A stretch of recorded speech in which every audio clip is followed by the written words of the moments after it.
You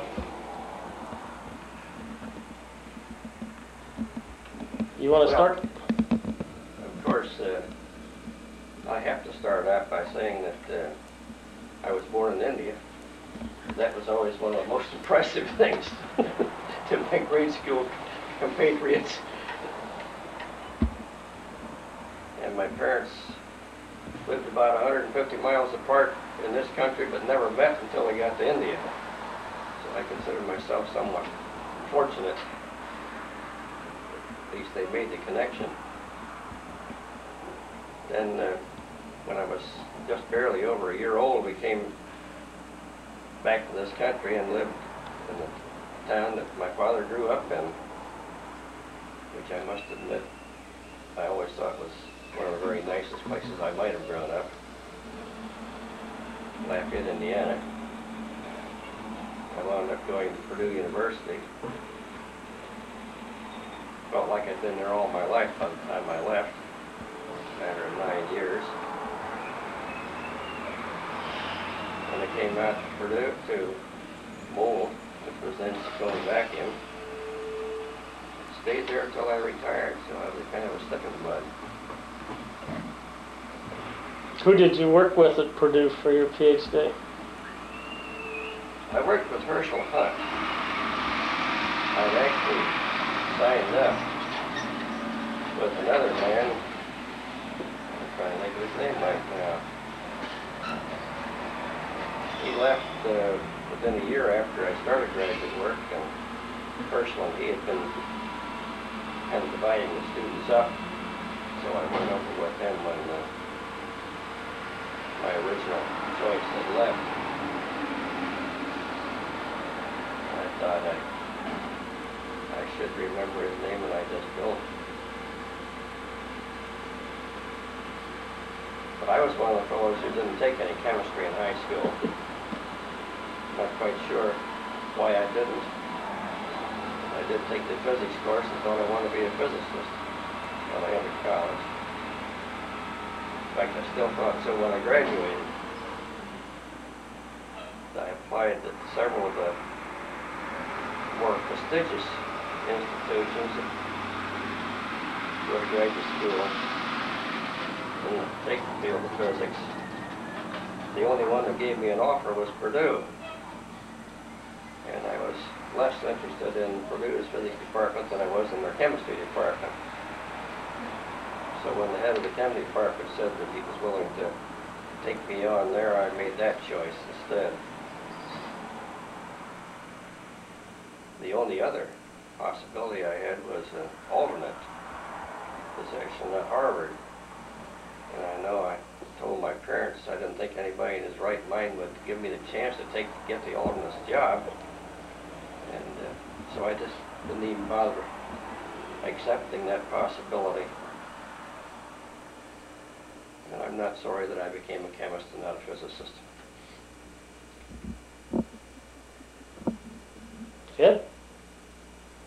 I guess you'd call me one of the local farmers here in the South Jersey area. I had gone to high school at Paulsboro High School, and then since Vacuum Oil was located in Paulsboro, I got my first job at Vacuum Oil in 1939. As a matter of fact, it was December 9th, 1939. And since I didn't go off to college, I guess most of my basic training is on-the-job training. I started in the refinery in the works lab, and then took night school courses while I was going there, and then off to the service in the Air Force. And when I came back to the area, I started to work in the electronics field, worked for RCA, and then after that petered out, I went back to Mobile as a lab tech. And simultaneously, while I was a lab tech, I was also going to night school for my education. And I guess I sort of emphasized the fact that I had on-job training because prior to getting my degree in chemical engineering, I had worked for a number of people at Mobile and got training, I guess, into a lot of areas before I finally specialized. And prior to joining Charlie, I considered that activity as being my undergraduate activities. And then when I joined Charlie, I called that my graduate activity. Actually, I worked for people like Al Schwartz in the development of the door bead catalyst, or a fellow by the name of R.C. Wilson in extraction, and also an old fellow called Botkin down there. We did some extrusion work. And this is in the silica aluminum magnesia catalyst. So of course, Charlie had something to do with that, I think, on the exchange work originally. And then I joined Stover in the project called PCR. That's the chrome alumina reforming catalysts, which were quite prominent at one time.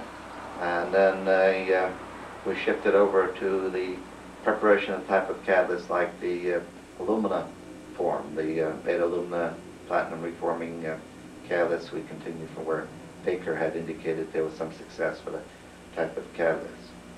And so when I finally got my degree, I was working for people like our Kramer and Schwartz. And then I asked for a transfer over to Dr. Planck's group.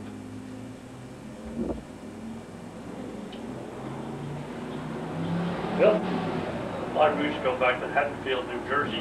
My grandfather owned a farm on Wooded Grove Street in Haddonfield. I was born up there in 1919. 1925, my father decided it was getting too crowded in Camden County. He bought a farm in Salem County, Mountain Township, where I was raised on a dairy farm. Went to Woodstown High School and down to the University of North Carolina. People wonder, how did I get down there? Our family doctor had gone there, and I admired him very much. I decided to major in chemistry. I knew a lot of DuPont chemists who lived in Woodstown, in the area, and I had a lot of respect and admiration for them. I got my degree in 1942, got a job at Mobile, and I was in the service for a couple of years in the Navy. When I came back, I went to night school at Temple. For a 7-year period, I got 32 graduate hours in chemistry, which was sufficient for a PhD coursework. But I was very, very busy at the time. Something had to give somewhere. I didn't actually complete it. But I had the feeling, as far as Mobile was concerned, they were more interested in my job performance than in a formal degree at that point. So I actually had no, in some respects, I wish I had finished it up, but I had a very satisfying career at Mobile. I retired January 1 of this year with a 44 plus years service, counting my years in the Navy. And I have no regrets. Enjoyed my career. Where was the status of Houdry catalytic cracking when you joined Mobile back in the 30s or 40s?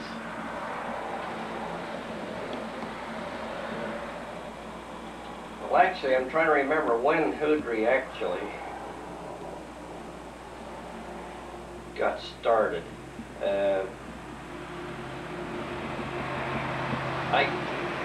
I came there in 41. Of course, you were there before me then, weren't you? Well, I think back in 1940-41, the Houdry cases in, I guess 41 or 42, the Houdry cases were operating in the refinery.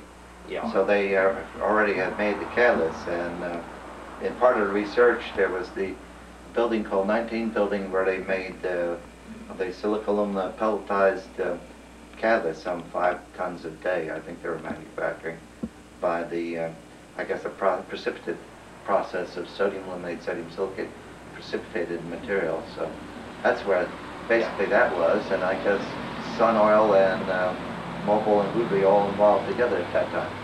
Yeah, that's right. It seems to me that they probably actually started using the Houdry catalyst around 36, 37. That's just a approximation. And then why did they decide to go to the moving bed cracking? Well, of course, John Payne, who is my next door neighbor, was probably the moving force behind the moving bed process. The patent actually was in Payne Simpson and Evans's name, but I just have the feeling that John was probably the primary force behind it. And I think there's not much question that the moving bed process had very considerable advantages over the Houdry case method of cracking. And one thing that required was a much more rigid and physically stable catalyst than the Houdry pelletized materials. Of course, that's one of the things which got our people into the game very thoroughly. Milt Morisic was the first man that I worked for in catalyst research, and he was the inventor of the bead catalyst, which turned out to be very considerably stronger than the Houdry pelletized catalyst. Didn't have much advantage from the point of view of selectivity, but from a physical point of view, it was a tremendous improvement. What was Sargent's role in it? That Sargent operated the forming tower in dry building, making the cabinets. Yes, Sargent was in the development side. And Reese worked with Rosinski on that, as I recall. Greist. Right. Yeah. Yeah, Milt had Art Schmidt, Ed Greist, and Frank Fawcett, I think no. Frank worked for somebody else, I've forgotten. His wife worked in our group for a while, but Well, what was it that enabled you to make this much harder silica alumina catalyst? well, it was a co-gel. In other words, as opposed to a precipitated catalyst, which then had to be reconglomerated, or re-agglomerated, I guess you'd say. The co-gel catalyst was an all-inclusive material which dried almost like a glass, so that it was just very considerably stronger than the pelletized material. It was made by interaction of solutions of sodium silicate and acid alum. And that way you mix the solutions through a nozzle and form the sol, which then in turn set in the upper layer of the forming tower, which was usually oil. The stream was divided into many rivulets, I guess you'd call it, and rivulets then formed droplets going through the setting layer. I guess sometime in here they built the commercial plant and the refinery, which made the catalyst on large scale. Was there any concern with porosity or diffusion, or any efforts to measure it then, or? In the early days, the control was pretty much by the pH, the solids concentration in the gel, the temperature and time of hot water treating that occurred before ion exchange and so forth.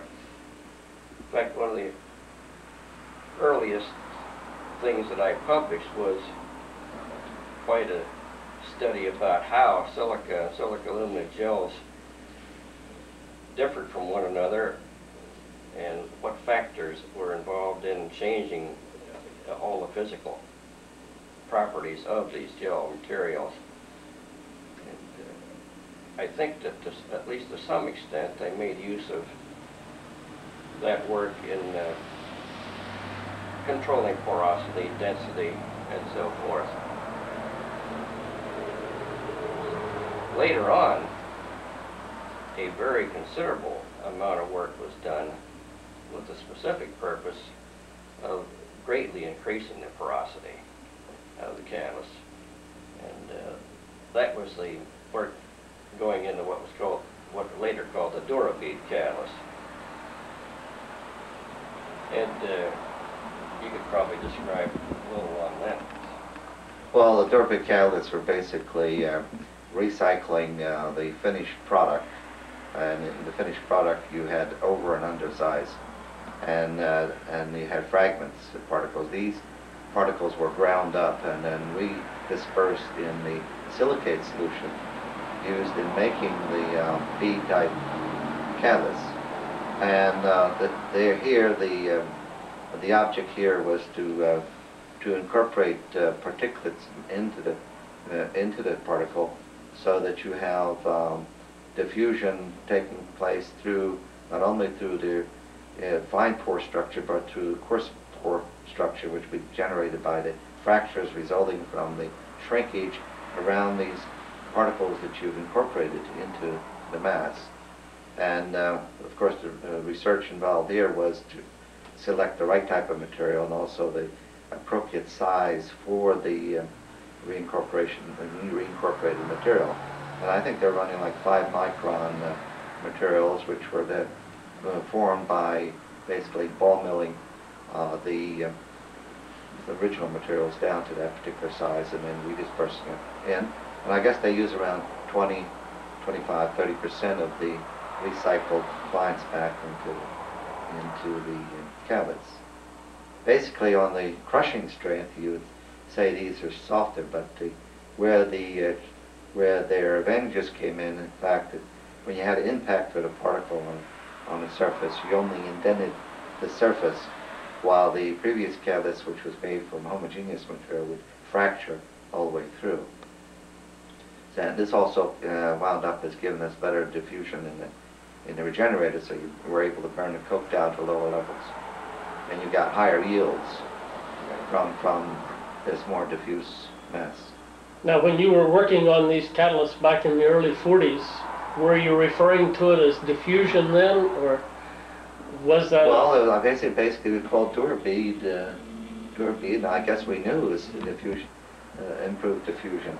But it's not in the early 40s, it'd be in the mid-40s, mid-late 40s when the work was done. Al Schwartz was, I guess, the development engineer on that project. In fact, it probably would come into the 50s.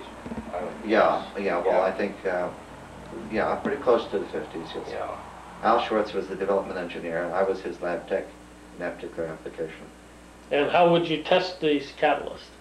Well, tested catalytically. They were kept they had regular, I guess you'd call them, it was just a cracking unit that they used to test them in.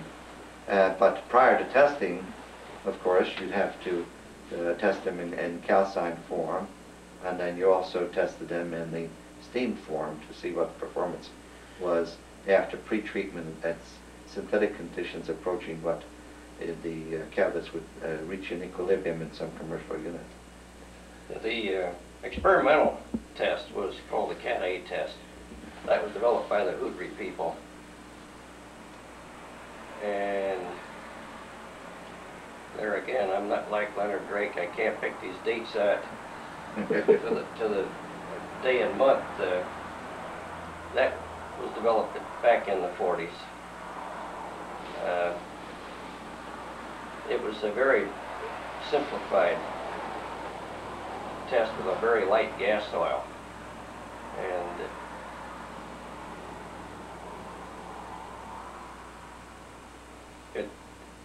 it was difficult to really believe that it would rate catalysts particularly well unless you found a very substantial improvement in activity. Wasn't quite so difficult to find, but selectivity would be rather difficult to find. In fact, that's one of the things that I felt needed to be done if we were really going to get any major improvements in cracking catalysts, would be to get a gas oil cracking test that we could use with ease and use on every experimental catalyst that we came up with, and see if it really did improve selectivity, giving you more gasoline at a given conversion level particularly. Well, then you and R.B. Smith then developed an improved testing method, right? Right. And that would have been just about the time that you joined my group, I believe. Which was in 1956. Right. Well, you mentioned Leonard Drake. What was he doing at Mobile at that time with catalytic cracking, or was he in another area? Leonard and Roland Hansford and I shared an office for several years.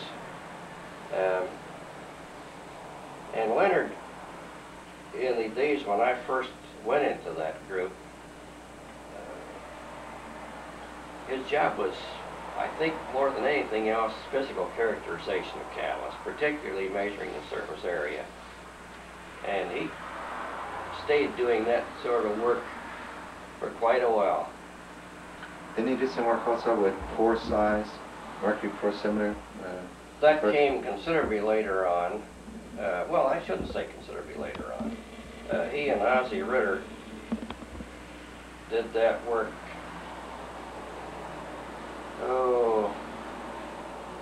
in the late 40s, because just before we moved into our new building, which would have been 1951, I think, he and Ozzie actually had left Mobile as employee by that time. So, yes, I think Drake did a tremendous job on that, and one in which he probably didn't get as much credit as he should have. How did Ritter come to join Mobile? Specifically, I'm not sure I can answer that. He had graduated from the Annapolis Naval Academy in Annapolis, but his eyes had kept him from getting a commission, and so he went back to school, and I'm trying to remember where he got his PhD, but he joined Mobile, I believe, right after getting his PhD degree, and found out in a few years that he really preferred academic life, so he went back, or he went away into the teaching profession and taught at Miami, Ohio, where he became one of the early special professors. I have forgotten what the title was, but it was one of those where a special chair had been set up for him and so forth. He did quite well after leaving Mobile, and he did a very nice job when he was with Mobile. What was it that brought him and Leonard together to work together? Well, Leonard, I am pretty sure that Ozzie was simply put into Leonard's group, and what the reason for that choice is, I'm not sure. Just like any new man coming into a place, it's a little difficult to guess why he might be put in that one job as opposed to another one. Well, when I joined Charlie, I was supposed to be working for Leonard also. Oh, yeah. But then we had Charlie and I had some discussions that I wanted to do some experiments when I left Al Schwartz and his group, so then I consulted with Charlie directly, and then I never got to work for Leonard. Well, did any of you work with Roland Hansford while he was there? Charlie? Oh, yes, I worked for Roland. When Milt Peresic left, Roland took his job, and Leonard Drake and I were his two right-hand men, split the group up. Leonard took the people in the physical measurement area, and I had the ones whose job was actually making catalysts for various processes, mostly cracking. So that I think from about 1945, say, until he left in 51, I believe, something like that, I worked directly under Roland Hansford. And you, Bill? Well, during the period of time that are talking about this, the late 40s, I was still in the chemical division, making additives, synlubes. In 1948, I was asked by Alexander Sockman, who was the head of the labs, if I would help out on the polypropylene project that Mike Fontana and Bob Harold had brought up from pilot slabs. And I made the mistake of showing I could run a unit. And so I was told that this was a temporary job. Dr. Sockman promised me to get me back to organic work very shortly. So from that period on until my time of my retirement, I've been involved running units. And like I told you last night, Bert, I always looked at the reactor as a round bottom blast. You put things in one side and take things out the other side. My interest was in the composition of what went in, the products that came out, making good material balances, accounting for all the products, and figuring out, trying to figure out what was going on. Where I got involved, associated with Ed and Charlie, was in the hydrocracking work, where we used these cracking catalysts that they talked about, that they made. They put metals on, various metals. And I wish Harry Coonrad were here. He couldn't make it, but Harry and I, in 1952, Frank Ciapetta was the boss. We started a hydrocracking project that we worked on for 10 years. And that was a very exciting period. It was a major project, and we really learned a lot about hydrocracking. My first assignment there in 1952, before the unit was finished, was to make a literature survey on hydrogenation. The Bureau of Mines had put out 2 bulletins, 485, one on patents and one on literature, but they hadn't put out the index yet. That covered everything in the literature up to 1948, and 48 to 52 was covered in another monthly Bureau of Mines issue. There were 10,000 abstracts to be covered, and my assignment was to index these. I put them under 70 different headings. So that whole summer I was doing this, and I could have bought the report. We put out a report on it with a big pile of numbers. Some poor typist had to type all these. So I think the hydrogenation area probably has had more work over the years than the other single subject. Would you agree with that, Charlie? I would think so, yeah. And so we started out with all that background, and where did we go from there? But really, the how you do hydrocracking was not available. These articles would summarize all elements in the periodic table and all kinds of charge stocks and all the catalytic materials available at that time.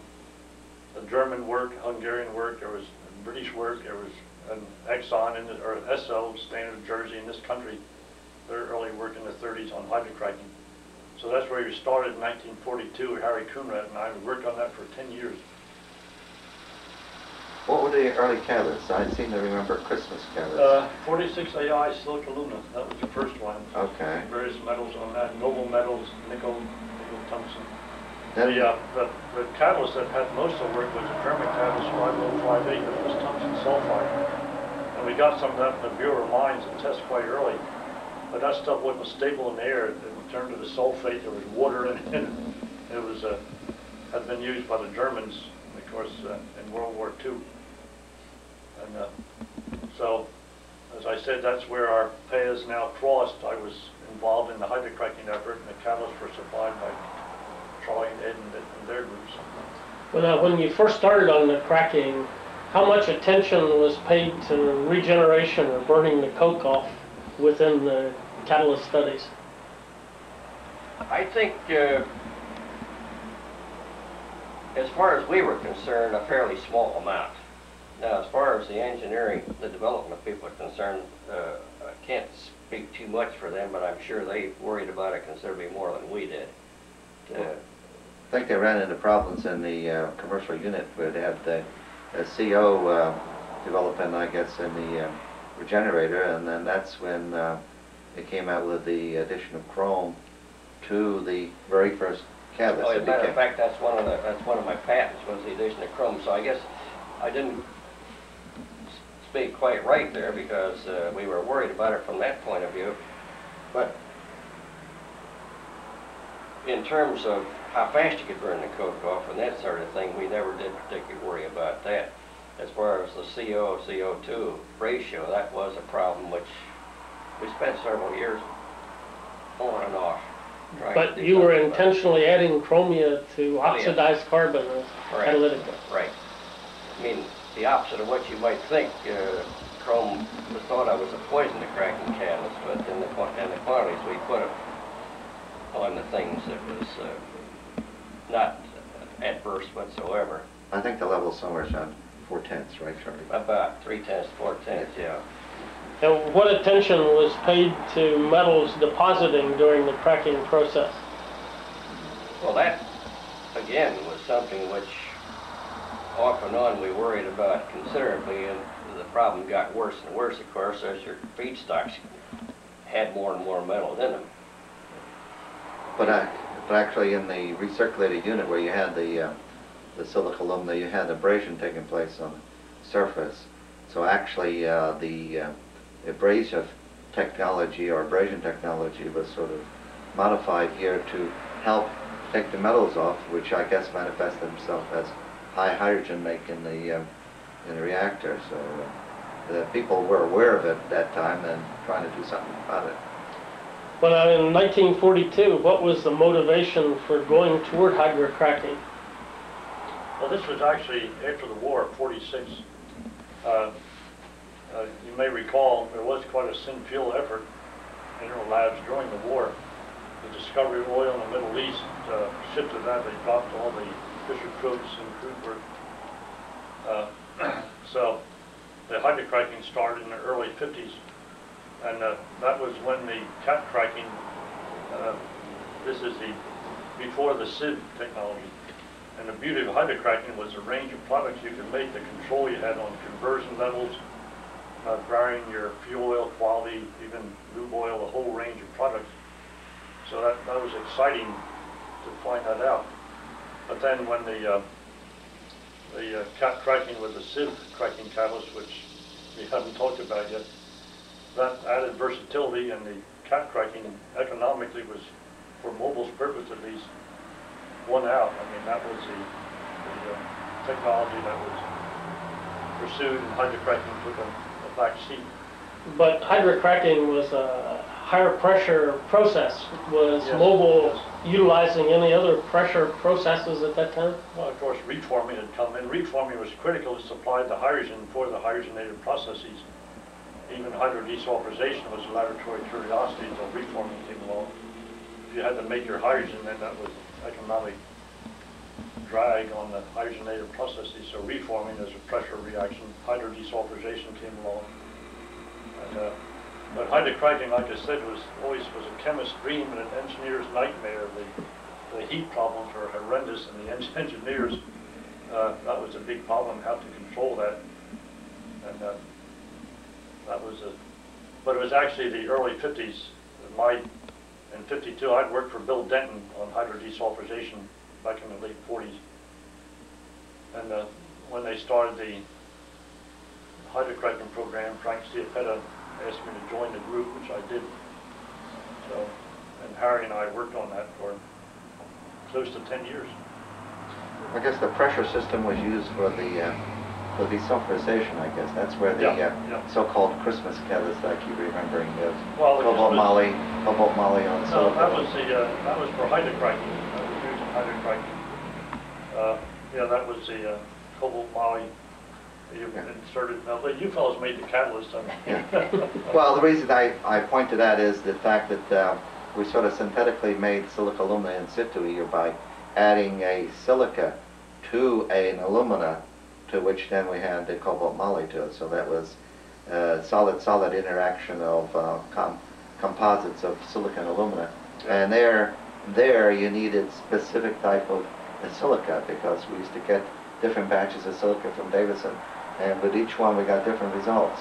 Yeah. And so, and I think the catalyst finally went up to call Christmas catalyst, CAMS, CMAS. Yeah. So it's a cobalt, moly, alumina, silica. Yeah, you mentioned pressure, Bert, and of course that was a critical variable. And depending on what catalyst you had, one catalyst would look better than another. At high pressure, the platinum catalyst looked the best. At low pressure, the Christmas catalyst looked the best. The nickel-tungsten catalysts were intermediate. And as you vary pressure, these activities and seed activities would cross over, actually. So, depending on where you tested the catalyst, one might look better than the other. That was something that we learned. Well, how did Mobil carry out reforming during the 1940s? Or did they carry out reforming, should be the first question. No, it really didn't. We were going to build, decided that we had to build a reformer in Texas, and they had come up with the chrome alumina catalyst, which Ed talked about a little while back. But that was our, as far as I'm aware, Mobil's first venture into the reforming area was in building the unit down in Dallas. Is it Dallas or Beaumont, I guess. Must have been the Beaumont. But of course, we had a tremendous catalyst effort in developing the chrome alumina catalyst, and that's one that Ed was in. That he mentioned. The chrome alumina was made as a bead catalyst, following the techniques, of course, which have been so successful making the cracking catalyst. It was a tremendous effort, wasn't it? It was so much more difficult to make the chrome alumina in a physically stable form, among other things, that that was, I think, an absolutely fantastic effort. Basically what we wound up here was Stover was one, W.A. Stover, I guess, who was the one that did the basic work on that, and that's the interaction of sodium aluminate and chrome acetate. And here you had to be concerned about the status of the chrome acetate at the time you were reacting it, and also the aluminate had to have a certain degree of stability and certain composition in order to react both of these. And these were reacted together through a nozzle to form the beads in the same usual method, where you had an immiscible liquid above in this case, since the particles were so dense, we had to use ammonium sulfate on the bottom instead of water, and then we had to have a high viscosity, high density media which we formed the beads in. And of course, the media here had an interesting composition. It had PCBs in it. And this is some 30 years ago, of course. Some of us were exposed to this, and of course, we have had some problems with it. But in here, someplace, we went to reforming with alumina, right? We heard a rumor that it was platinum. You mean platinum alumina? Yeah, platinum alumina and a specific alumina, and of course Stover, while I was working with him, heard a rumor, and we wanted to get platinum to make a catalyst and put some platinum on the chrome alumina catalyst. And of course, somebody at research, and I won't say who, said it's absolutely impossible. There isn't enough platinum in the world to do the job, so you can't use that. But nevertheless, Stover stole a platinum crucible cover, and we dissolved it anyway, and we proceeded to impregnate the PCR. But from here on in, then we were concerned about I guess the Baker-Sinclair catalyst, where they had precipitated aluminum chloride or aluminum nitrate, and then aged it to form the so-called beta. And then, of course, we did quite a bit of work on that that facet of reforming catalyst. Now, I don't know when the commercial unit got into use here.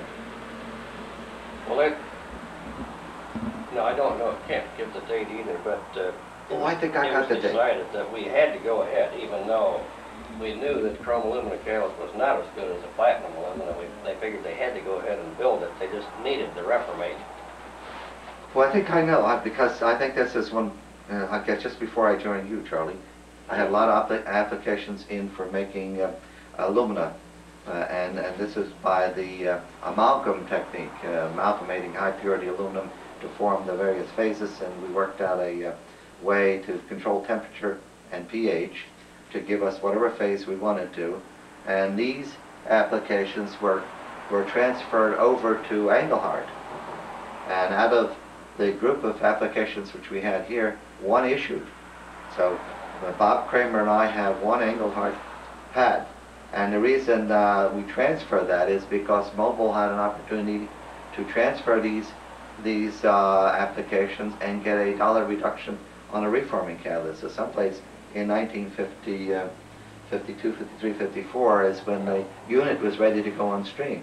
Because at that time, I think Mobil bought platinum to stockpile platinum at the price, and then that's when the reforming catalyst was getting into commercial application. Well, now, what was the basis for doing reforming using the chromia catalyst? Was that the dehydrocyclization papers that were published in the late 30s, or? Oh boy, I'm not quite sure, Bert, what we did a tremendous amount of research on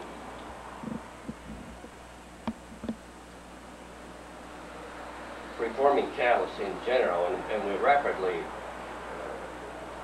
honed in on the chrome alumina, and I'm not quite sure just what did lead to it specifically.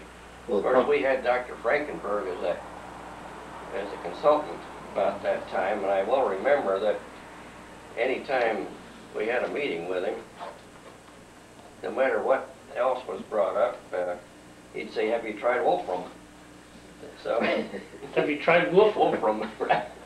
At the time, I didn't even realize for sure that Wolfram was the same thing as tungsten. I don't believe, but it was odd because, of course, Frankenberg was quite familiar with the German work, and he was so sure that Wolfram was going to be the best thing, but we just didn't get into it very much. We did make tungsten catalysts, but Wasn't Carlos Ducite involved somewhere? Well, he was. Ducite was certainly involved to a considerable extent. Well, I could speak to that issue. That we had the initial catalyst was the precipitated chrome, iron, and aluminum precipitate, and I worked on that part of it with Fisher. And this is what we're going to use as a catalyst. And of course, we had problems making enough of that. It took us a week, 3 shifts in a week to make 25 pounds in a centrifuge filtration process. And of course, we couldn't tolerate that, so that's why I went to chrome, the DCR, the chrome alumina. Now, the chrome alumina process was, now remember, the mobile technology here was moving bed technology, and the DCR were bead in a moving bed reforming process, which was relatively low pressure, and of course the temps here were to go up to higher pressure. But the seal leg, they had considerable problems with the seal leg, which was a multiple stack of orifices to stage a higher pressure job.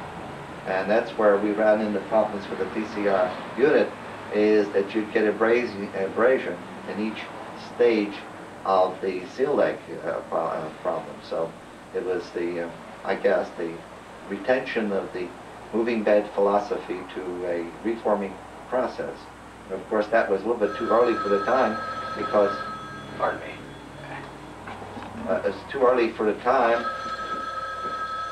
because they are now into low pressure reforming. So therefore, the only way they could reform in those days is go to higher pressure. So therefore, that was too early for its time. Well, we mentioned Frankenberg. Did both of you, or all three of you, interact with him when he was a consultant? I guess Charlie was the only one interacted with him.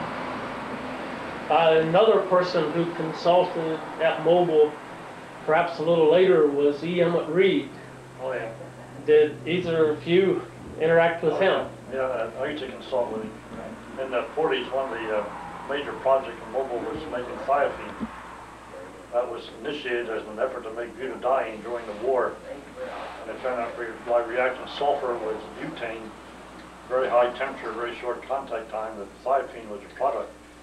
So I was in the additive group at that time, and using these, there were these thiophene tars that had 3 or 4 sulfur atoms in the molecule, horribly smelling stuff. And I remember Dr. Reed would come and sit down and we'd talk about what we were doing. And I remember one time I had a bottle of a product that was really, really rank. And Dr. Reed took the cap off. Now chemists are supposed to always smell the quart first. But he took the cap off and took a big snort out of the bottle.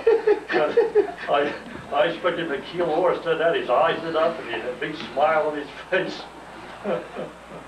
But he was quite a fellow. I mean, you'd be talking to him and his head would droop and his eyes would close, and you'd think he'd gone sound asleep, but he still knew what you were talking about. Yeah, I enjoyed him. Well, speaking of testing, Any of you guys like some coffee? Candace, you asked a point earlier about whether we had physical testing for Candace back in those days. Yes, we did. We had what was called the quarter test. Quarter test is you'd put the bead on a table and you'd press on it, and you determined approximately how hard it was. Now, the other test we had is the surface area test, which was a tongue test. And a tongue test is you take the bead and put it on your tongue, and you see how fast it would pick up the water from there.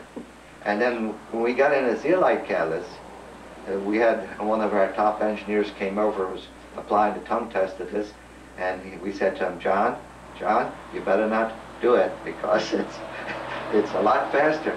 So he put the zeolite catalyst on his tongue, and his doctor's tongue, he couldn't pull it off, and it got so hot.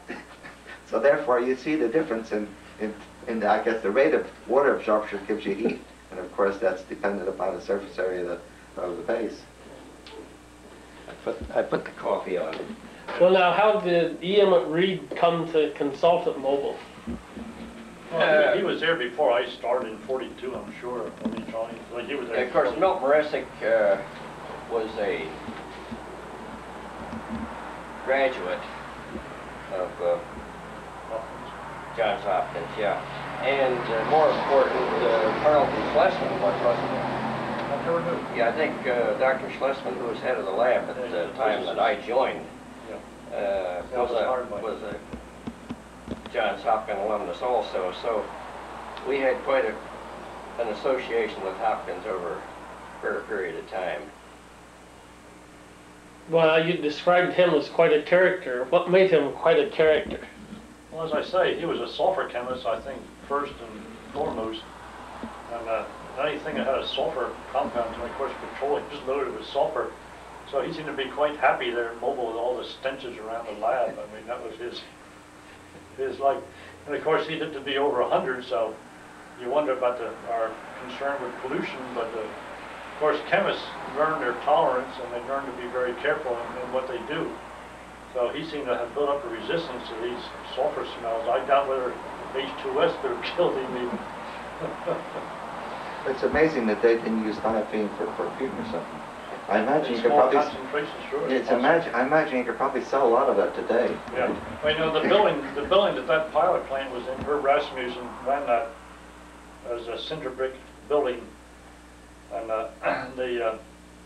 it's now a pipe shop. And this goes back to the 40s when that was being done.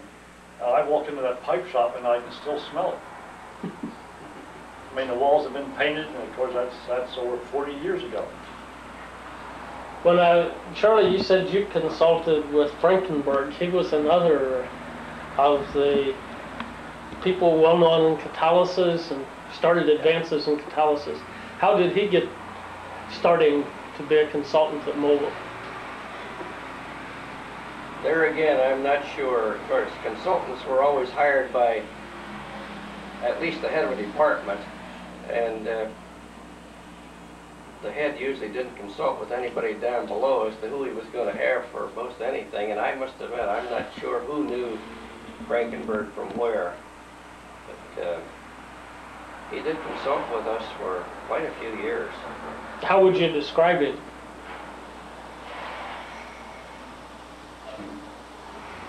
Oddly enough, I don't have any strong memories of Dr. Frankenberg.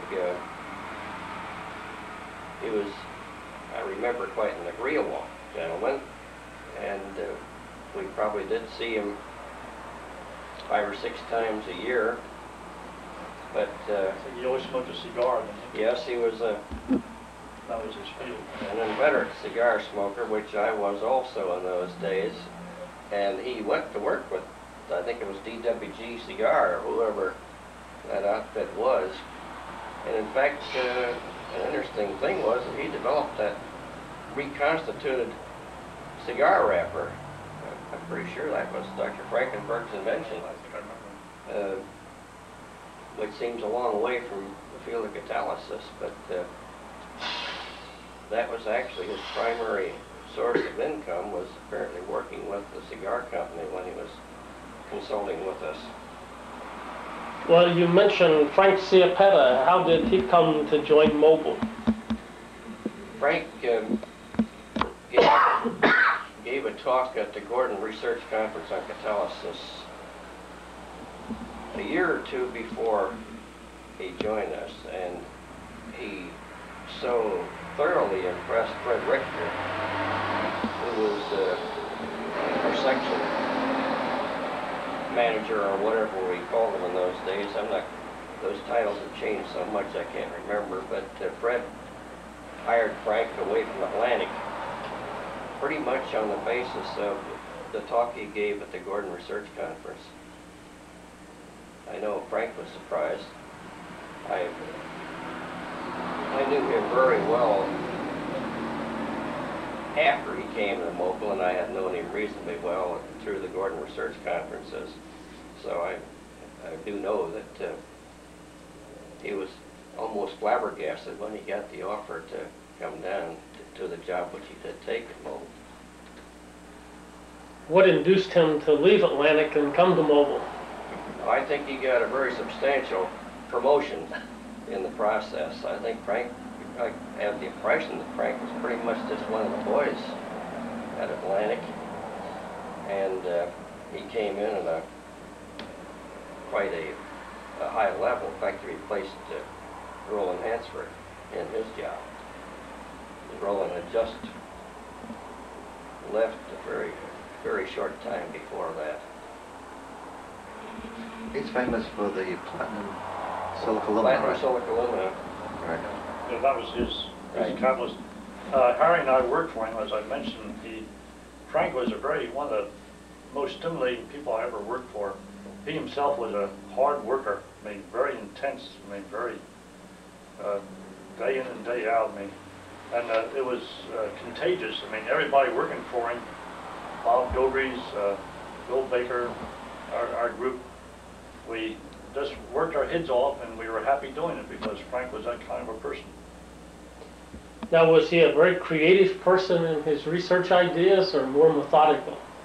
Both. Both, I would say. He had leadership qualities. Of course, he wasn't perfect. I mean, no one is. He had problems. And I remember one time I was in his office when we were doing the hydrocracking. This is before the sieve work was done in cracking. He looked out all the refinery. His office was on the second floor. And he said, "Bill, we're going to change all of that." I mean, he could foresee hydrocracking as dominating the petroleum industry. Well, he primarily interested in using the catalyst, the platinum silica alumina, for hydrocracking or for naphtha reforming? Well, I guess what happened was he predicted that the steam silica alumina would be a good base for reforming, and of course it didn't hold up, and that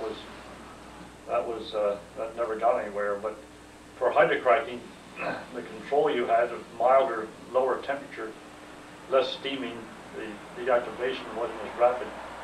So for hydrocracking, if you treated it right, it was a beautiful catalyst. But commercially, it was ahead of its time? I'd say so, yeah. The silicon moves around on the base, and there were problems in stability, regeneration. Although I ran it for 8 months, regenerated 6 times, charged 24 different stocks over, and demonstrated, as far as I was satisfied, if you kept the temperature down, particularly during regeneration. Of course, you can do this in a small unit, but commercially is something else. And I always wondered if the decision to leave it was correct, but my later judgment was that because of the engineering problems, it was probably, at the time, it was probably smart not to go in, not to pursue the cobalt moly catalyst was much more stable, particularly at lower pressures. The platinum at very high pressure would hold up very well. Well, now you all were more into the cracking aspects of catalysis. How did the introduction of naphtha reforming and the research on that impact your work in the early 50s, late 40s? Are you talking to me about hydrocracking? Cracking? Hydrocracking, work cracking, all three of you. Oh, and then hydrocracking was very closely, it was all one broad picture, really. Yeah. I don't think that I would consider reforming as bearing very strongly on what we did in cracking. I may be wrong, but it didn't have... Actually, in the cracking area, the motivation in the cracking area was to get a cracking catalyst that gave us higher selectivity, because back in those days, each 1% in yield gain in our minds was representing something like $1 million or $2 million. So therefore, the motivation here was to go that way. And, Right. and of course, people then, even at Mobile, tried to introduce the silica magnesia catalyst, which gave us a lot of yield advantage, but of course low octane. And that was the chief motivation. And I guess when I joined Charlie then, we also were interested in a new type of silica catalyst for cracking. That was silica zirconia. And that's some of the major research that I've done with Charlie after I joined him in 1956. And silica zirconia, I guess, gave us a considerable amount of yield advantage, but also gave us low octane. So we compensated for the low octane, the situation, by coming up with the silica alumina zirconia to make the catalyst. That's the trends to it. We wanted yield, but of course we didn't want to lose octane. So therefore the yield and octane were the two motivating forces in the cracking catalyst development. Well, now in the 50s and hydrocracking, did you utilize many of the catalysts that were developed for cracking, or did you make Yes, special ones? all the time. Practically every one they made, a little Yeah. bit one, Yeah. we would talk about it, and we had joint patents. We would run it in hydrocracking. The silica zirconia was a good hydrocracking base. Yeah, with platinum on it. Yeah, yeah. Yeah, I guess It's actually as far as I was concerned, our group made catalysts for anybody who wanted them. It was about the size of it. And in the early years in which I worked in catalysis, cracking was the major thing of interest. Then, of course, you came to the reforming and hydrocracking era, in which we did, for years at a time, we would do very, very little in the way of making any cracking catalyst. But then, I think it was probably my first love, no matter what else we were doing, but we'd always managed to get back into trying to do something else on cracking. And in trying to answer your question about what the effect was, I didn't, as I recall, I didn't have any particular influence of what we were doing in reforming in terms of what I was thinking about in terms of the change in cracking catalysts. As Ed said, over a number of years' time, we would say, well, boy, all we have to do is make 1% more gasoline at the expense of gas and coke, and it's worth $1 million to Mobile each year. And that was plenty of incentive to do something about cracking. Well, actually, where we've come up with different compositions, which in cracking indicated higher selectivity or higher activity, then the obvious thing for us to do, and I guess not from the patent aspect obvious, but I mean to us, we wanted to use these new bases then for application into hydrocracking field. Oh, yes. And, Well, did the introduction of naphtha reforming change your thinking on how you needed to approach cracking, or did it remain pretty much the same? I think it remained pretty much the same, Bert.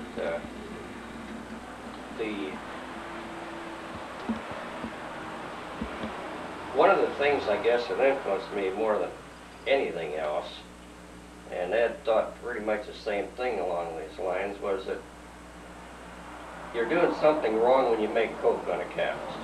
And coke is an inefficient thing to have, and it means that your catalyst is not operating the way you'd like to have it operate. So all these materials which were good cracking catalysts were amorphous.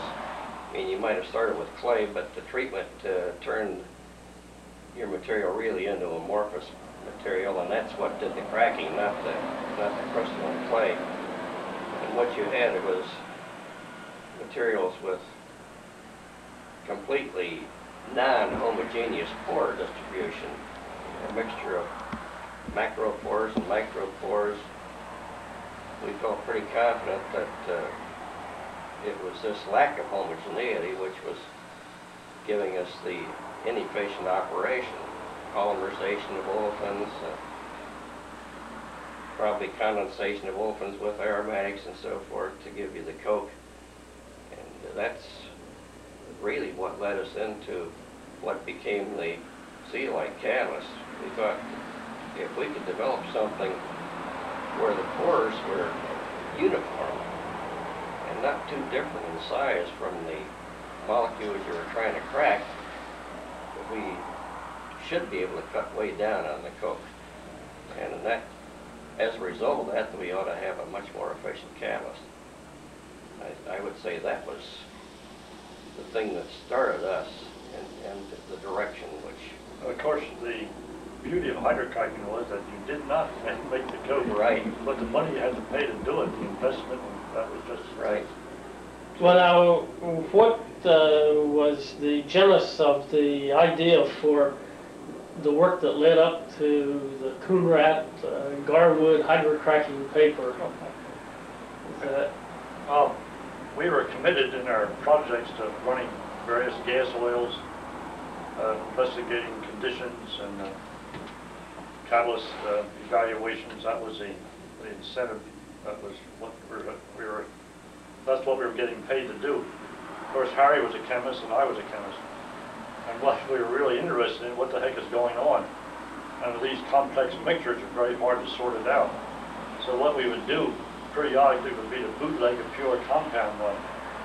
And once we had learned various gas oils, investigating conditions and catalyst evaluations, that was the incentive. That was what that's what we were getting paid to do. Of course, Harry was a chemist and I was a chemist. And what we were really interested in, what the heck is going on? And these complex mixtures are very hard to sort it out. So what we would do periodically would be to bootleg a pure compound one. And once we had learned how to handle the hydrocracking to get it to a steady state condition, we'd then, at the end of a run, sneak in a pure compound. And the accumulation of these data resulted in this paper. And when the decision was made that Mobile would not go into hydrocracking commercially in a big way, we were then able to put this together. And the latter part of our association, this is what we did. Really, there were just the two of us. Our project had gone through an expansion where we had several people working on it.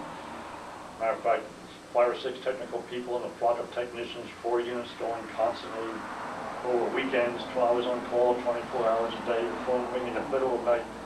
And this had all finished, and we were told no more work on hydrocracking. So this is when we decided, well, at least we get some publications.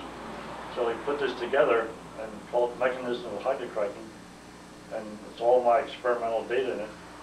And this was satisfying. At least we were able to show that we had something to show for our work. And this, at the time, I mean, there wasn't too much reaction, but later the Germans, Whitecamp and Schultz, they cited it as a classic hydrocracking paper. And despite all this vast literature on hydrogenation that I mentioned earlier, these 10,000 references before 1952, that the chemistry hadn't been defined that well anywhere. So this turned out to be an off-cited paper and still is. So that was satisfying. Well, in that paper, one of the things you compared it to was the classic work by Greensfelter et al. On the product distribution Right. from hexadecane. It's a secondary cracking. How much impact did Greenfelder's work have on the three of you in your thinking of designing catalyst? Well, Charlie Thomas, Greensfelder, there were various other outfits, of course, who had done work and published, and that was all background, I would say. A lot of the work was done concurrently, too. Right, Charlie? Yeah, Greensfelder's work was very interesting to me. I don't know that it had a tremendous impact on the way I thought about cracking catalysts. The paper that had the most influence on me was the one that Forrest Blanding from ESO wrote on, and I've quoted him a number of times because while I knew what happened on a cracking catalyst, namely that they started out pretty active and deteriorated rather rapidly, I didn't have the slightest idea that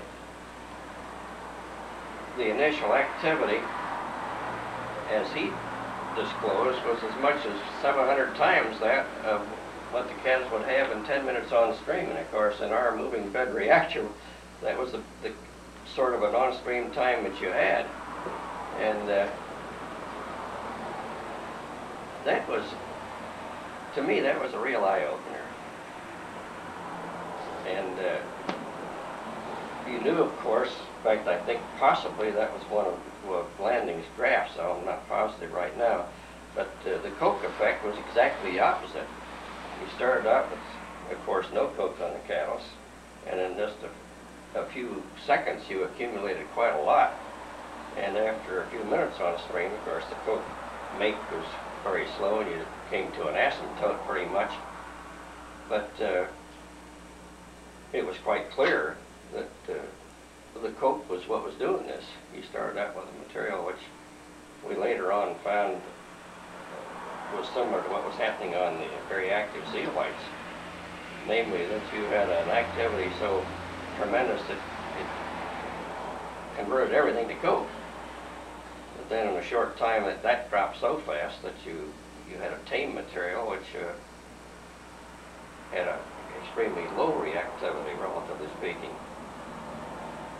In my case, I think the main motivating concept, I guess, to be applicable to cracking was I think, perhaps some of you correct me, I think Sir Hugh Taylor, I think, had proposed the proposition of tailoring catalysts, designing catalysts to meet the requirements of the process. And this is one of my basic motivation was, and that's why I was interested originally in the uniform pores throughout the mass of catalytic mass. And this is where I got into, was able to do the work when I joined Charlie, where I wanted to make uniform pores throughout the amorphous material. And on Charlie's recommendations, what I used is C16 amine to gel my silica alumina. And then we calcined this material and looked at it catalytically, and we found that having uniform pores of the C16 range, we did get improved selectivity and improved performance. Unfortunately, however, when we steamed this material, all these uniform pores disappeared because, under the steam conditions, the silica migrates, you destroy that. So then what this indicated to us that the concept was valid, and what we had to do then is to come up with a more rigid uniformity. And that's when we got into initially testing the zeolite, but in between here, the other approach here was to start with a crystalline interface reaction with amorphous material. And that's where we put in, we used C31 alumina, which was crystalline material, dispersed it into silica gel, and proceeded to activate this material.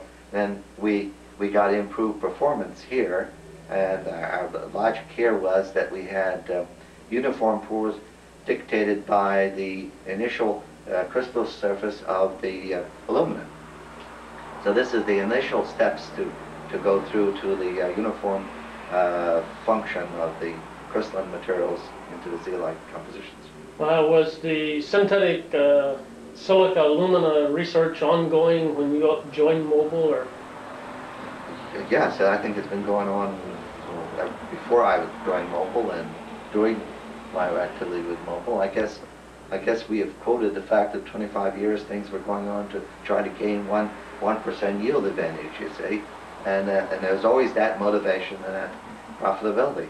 Well, was interaction still going on with Houdry at that time, or had that been dropped? I think the interaction with Houdry or Sun, I think, extended over to Albert Schwartz's activity with the Dura bead, and I think Sun Oil was also making some Dura beads at that same time, or I guess they call it hydrogel or Dura beads. Yeah. And so I think that's about the end of the association with Sun, but not Houdry. Houdry departed, was split off long before that, so therefore we didn't do much work with Houdry after that. Well, Houdry, Sun, and Mobile each owned a third of the Houdry Process Corporation for a while, and I'm not sure when Mobile sold out to. In fact, let's see, Sun finally wound up as the owner. He bought out Houdry, or they bought out Houdry, and they also bought out Mobile, but I'm not positive as to what those dates were. You're correct, we had some sort of an association with the Dura bead catalyst, and there again, I'm not positive what that association was. So I was thinking more of Eugene Houdry rather than Houdry. No, we had, in my whole career at Mobile, even though I got into the cracking area in 1943, I never had any association with Eugene Houdry himself at all. Don't believe I even met him.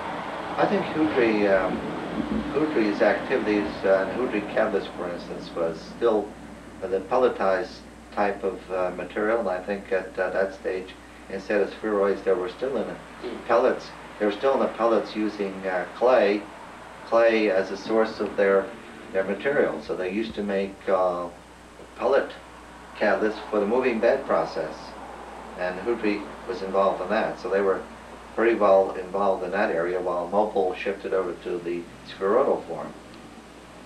And of course the catalytic performance of the pellets weren't too bad compared to the beads, because you had different diffusion characteristics in the clay composites.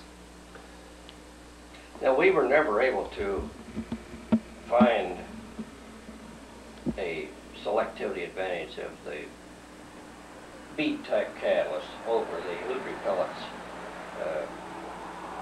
I think there were some claims at one time or another, but I'm sure there was nothing that was beyond experimental error. I think the Dura bead then started approaching the clay catalyst pretty closely. Oh, yeah. Well, now, how did the introduction of naphtha reforming, particularly by UOP in 1950, impact research at Mobile? Well, I remember a meeting prior to that time where Carlos Goodsite proposed platinum. Remember that meeting, Charlie? Everybody laughed. Yeah. Well, I still remember the meeting in which somebody said, well, it's reputed that UOP has a platinum monolumina catalyst. And they laughed there too, but Tom Simpson says, well, you know, those people are not crazy. So Tom was one guy who, of course he was the head of the laboratory, he tended to believe that if they had made the announcement, they probably knew what they were talking about. I think that's some of the problems that you have in research when people get in one area and they continue to work with high percentages of material. They assume that you couldn't do it with trace amounts. Just like currently we're dealing with 0.5% or 0.2%, but nobody has considered the catalytic effects of parts per billion on catalytic functionality. And then someday somebody is going to say, well, they get by with 20 parts per billion, it's functioning very well. People won't believe them. And of course the catalyst, the source of material that you're using can be expensive.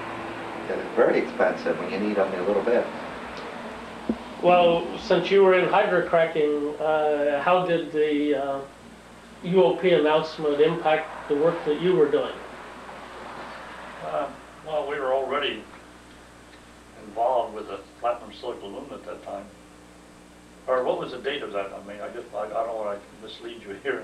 I think UOP announced it in 49 or 50. Okay, well, 52 is when I got involved in it, so I really can't say specifically, but Frank Ciapetta came there with all that background.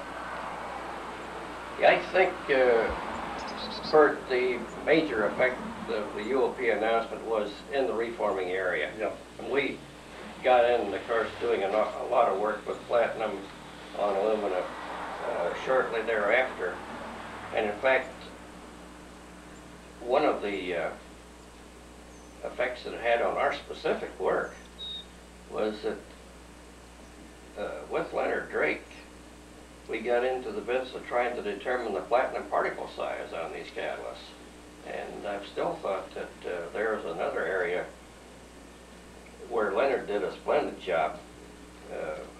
We found out that we could dissolve out all of the alumina and be left with a small amount of, very small percentage of platinum metal, and using, with George Kokatila's help, using the X-ray small angle scattering technique, we learned how to measure the particle size of that platinum, and it turned out that the results which we obtained were pretty well corroborated by later techniques.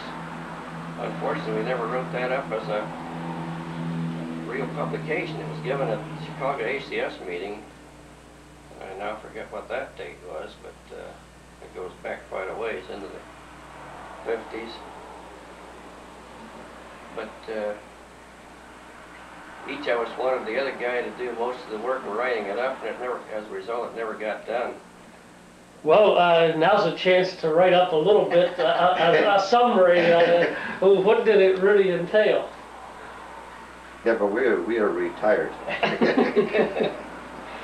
Well, what we did was, that, I believe I'm right on this, that we dissolved the alumina in acetyl acetone. Reflux. Yeah, refluxing the total catalyst particles with acetyl acetone, dissolve out the alumina, and simply filter off the platinum. Take the filter paper and send it over to the X-ray people and let them look at it. It turned out to be a pretty simple operation. When we got to silica base, or silica alumina base, of course, then we had to use HF. And we thought that might mess up the particle size a little bit. We didn't know what the effect of the HF would be on the platinum. The acetyl acetone, of course, had no effect on the platinum as far as we know. We figured that if anything, with the platinum on alumina, we might grow the particles a bit. Who knows what the effect of the air would have been and so forth on those small platinum particles, but they turned out to be below 10 angstroms. So we figured we hadn't grown them too badly at least. And when they did, when you took an aged catalyst, we could very definitely see the growth up to, say, a 50 or 100 angstrom sized particle. With HF, we thought possibly we might even break the platinum up or dissolve surface off or some such thing which might make it look smaller. And as I recall, the platinum particle size in a well-dispersed catalyst, as a catalyst with well-dispersed platinum, the particle sizes seem to be a trifle smaller than on the alumina. So it could be that we did actually have some detrimental effect. But we got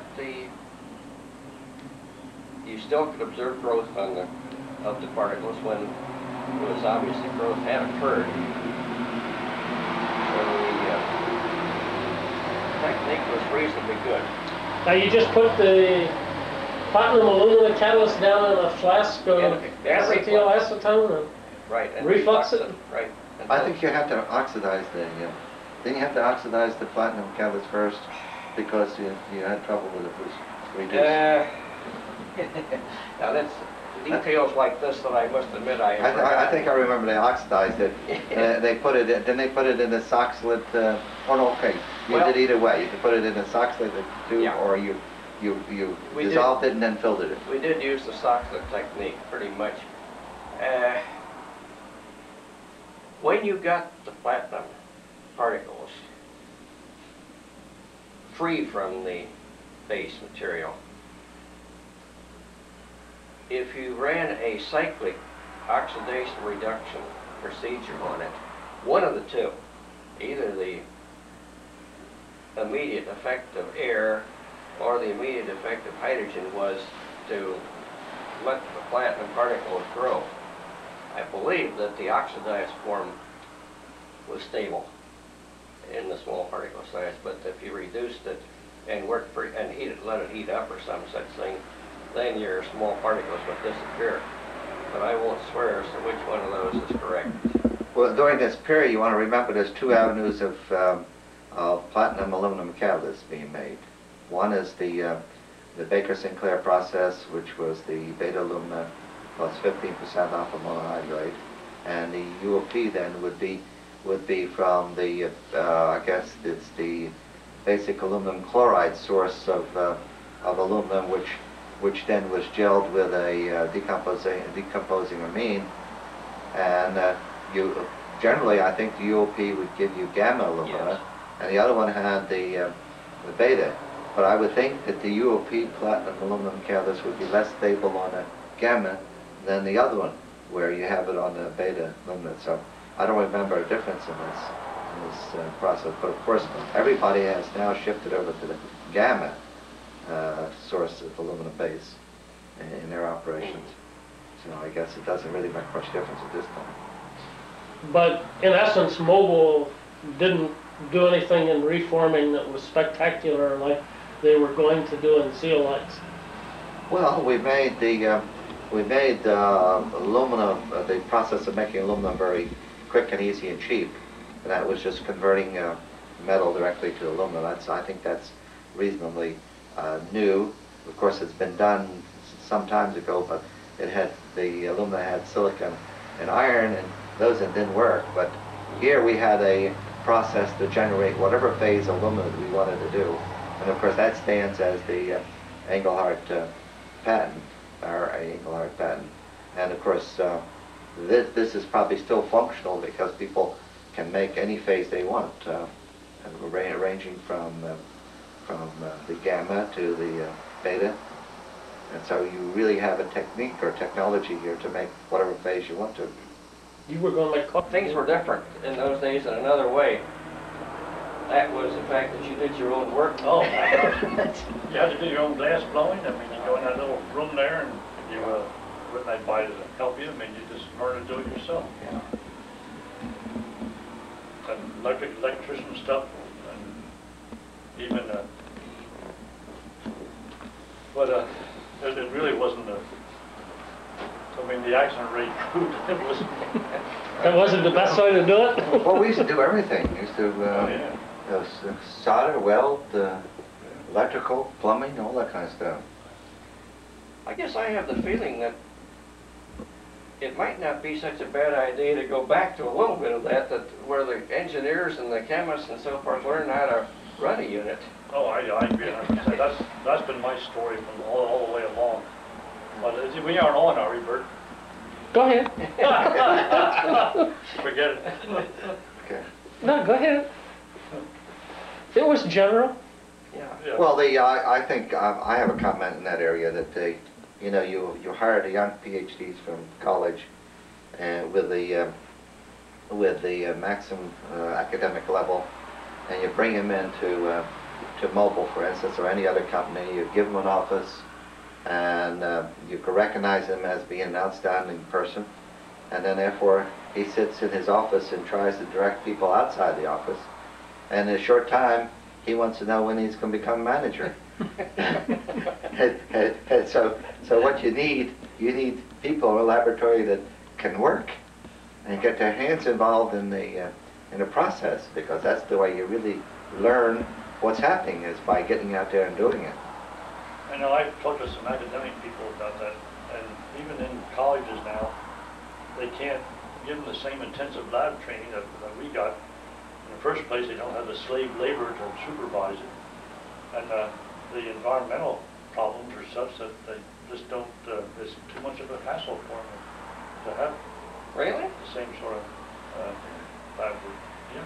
Well, I know one of the things I've always been on the soapbox about is the fact that applied catalysis is an experimental science. I still don't think that you're really gonna. I agree 100%. We're not gonna make tailor-made catalyst from a computer. I don't believe that for a minute.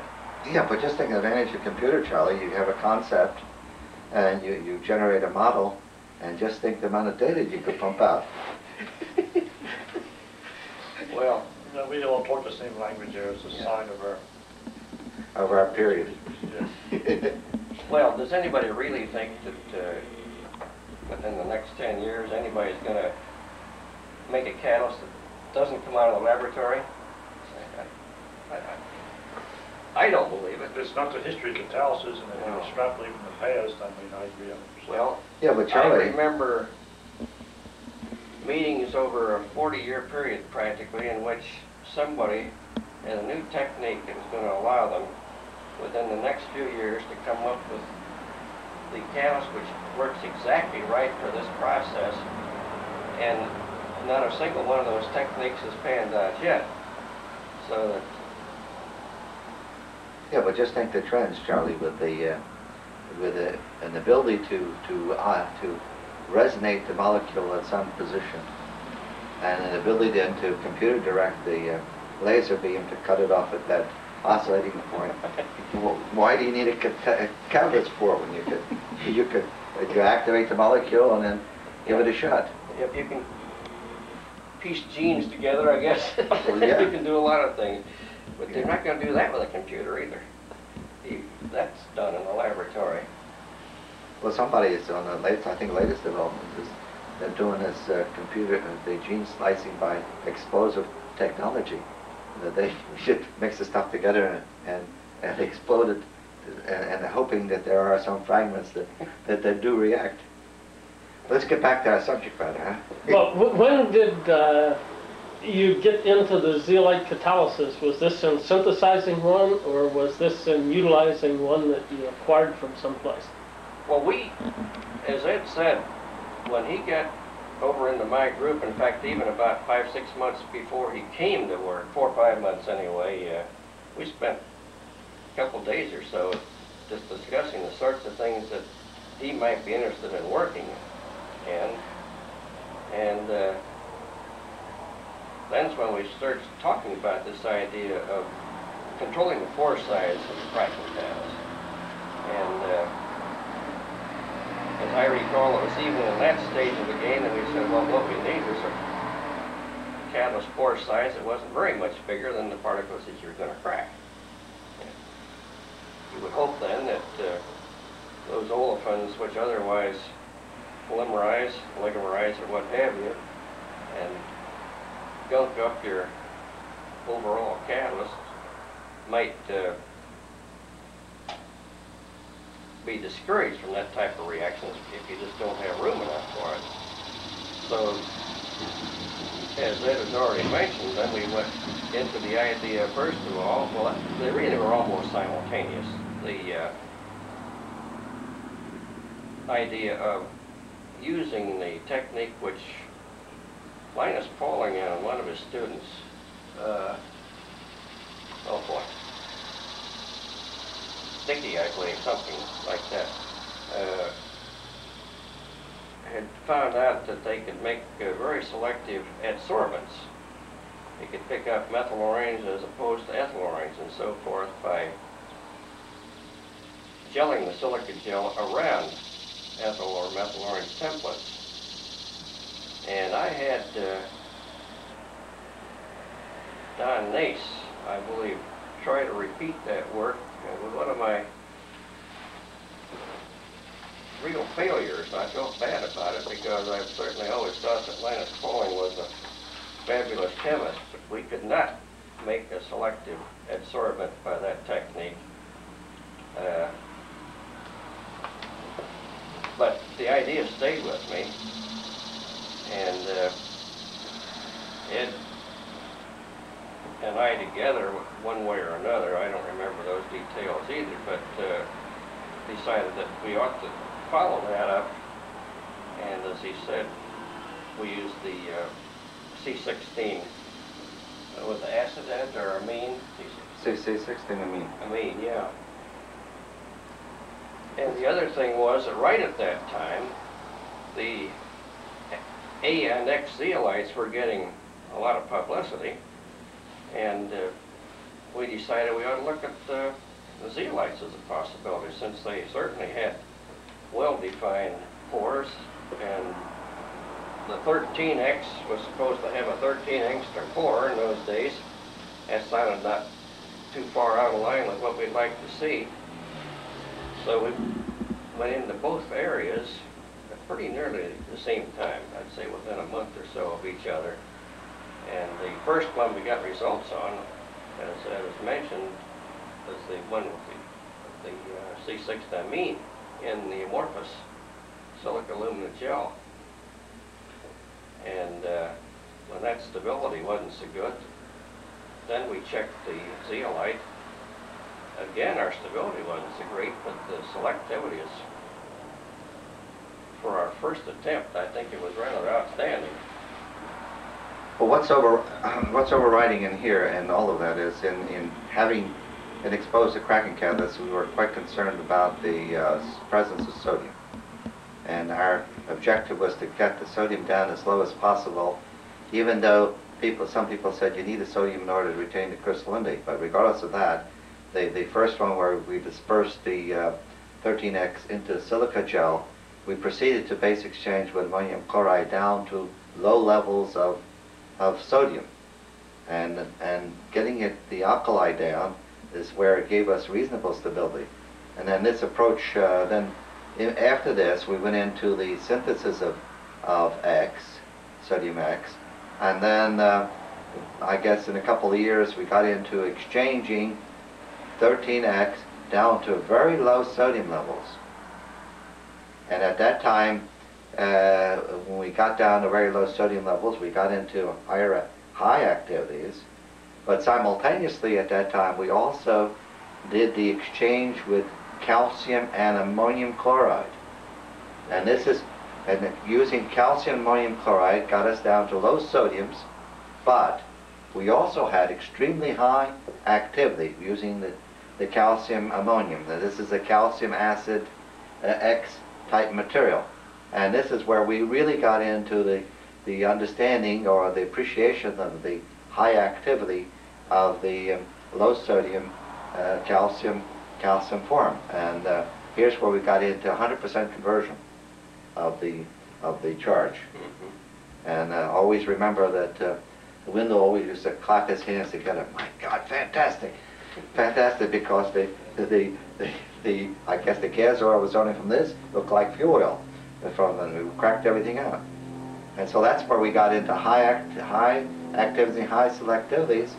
We got selectivities in those days that nobody has ever duplicated yet, even though with all the current technology. Like the over silica alumina, we had like plus 17 volume % yield advantage over silica alumina with the calcium acid. But the trouble with calcium acid, you're getting into effect on octane. And so it's not, that's why the other aluminum forms and the rarer forms are doing better. But that's why I'll leave you at this point. I remember Charlie in the ACS meeting 1955 with Berry Country Club, South Jersey, when Milton of Union Carbide talked about the SIV. And that's about the time when they were pushing to make the ANX available in 1955. Yeah, that's right. Well, the ANX, George Kerr was hired about that time too, and his responsibility was to do the synthesis of A first, and then he and I both worked on X. So we've expanded his synthesis technology. I'm trying to remember, it seems to me that I know very early in the game, after we made that very first catalyst, which fits our overall definition, and which turned out we had really made an acid X catalyst in silica alumina. We spent a couple of years trying to make a reproducible zeolite of our own. In Yeah, other words, the we weren't excellent- sure that we could count on anybody else's sources as having reproducible crystallinity, sodium content, and so forth. And it was only after that that we succeeded in getting the types of activity and selectivity that Ed's talking about. That very first catalyst, though, we split the 13X, we put 25% of it in a silica gel. The silica gel, of course, has got a pretty low cracking activity. Split it in two, and half of it did not exchange. Now, that material was just absolutely inactive essentially inactive for cracking the gas oil. The part that was exchanged with ammonium, we were amazed at how high its activity was. Furthermore, immediately we saw the selectivity advantage. It wasn't anything like our later catalyst, but it was something, no question, it was beyond the limits of experimental error in that cracking test. Then it went into steam. We still retained some selectivity, but it considerably less. So it was after that we said, well, we got to look at the zeolites, and we better look at making them ourselves. And what time period was this? Well, the very first catalyst which showed this selectivity I'm talking about was in early '56, possibly the middle of '56, but in there. Well, I'd say in 56. I started work with you in 56. I actually would have been. I mean, sorry, early '57. Early 57 Right. was where we would start getting indications of that. 57 and 58 and parts of 59 were going into synthesis of the zeolite. I guess the middle of 1959 is where we found the facts of the calcium acid X to be extremely more active, more stable, more selective than the calcium X by itself. This is at the same level of sodium, same sodium levels.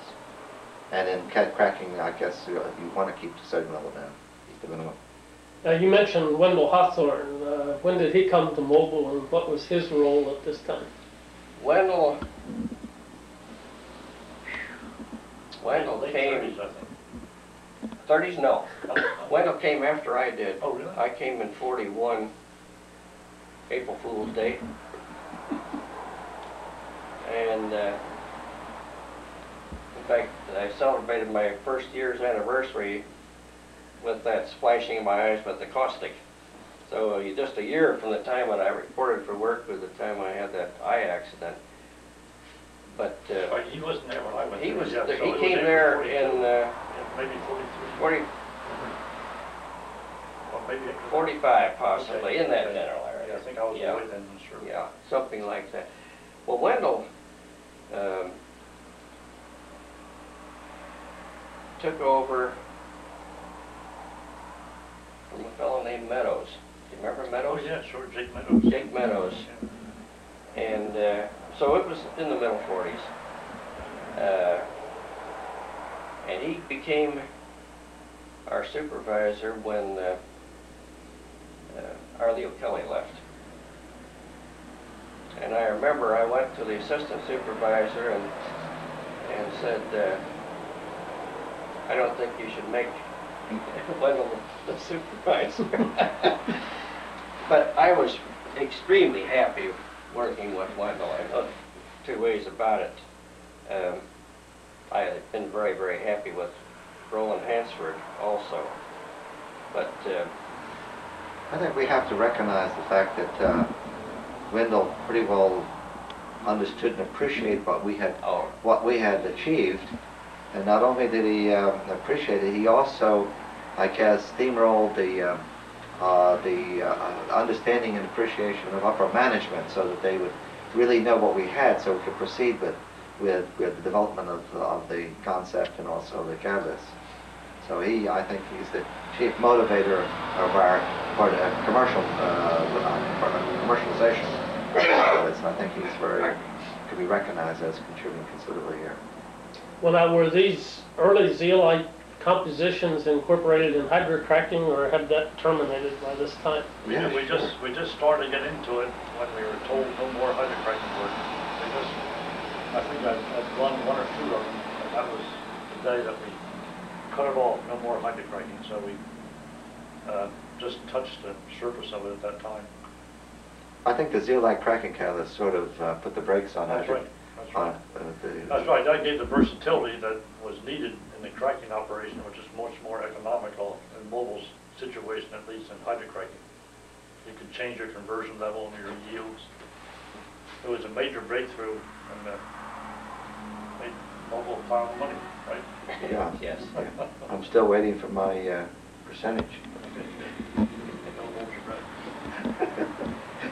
But these early ones were not good cracking catalysts. What led up to the Oh, they first were. successful cracking catalyst in a commercial operation?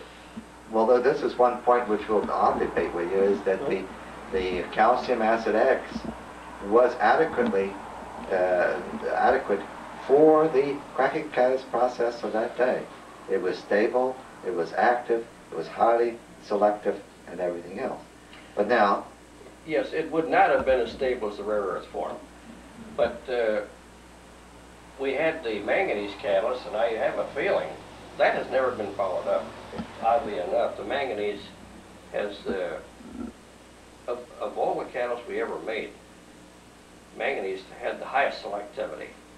Manganese acid or possibly manganese rare earth and so forth, but the rare earth was so good, particularly once you got the Y form of the zeolite, that there was no need to go any farther. But I have a feeling that if we hadn't had rare earth, the calcium could have been used, and the manganese, I feel confident, would have even been a little more stable.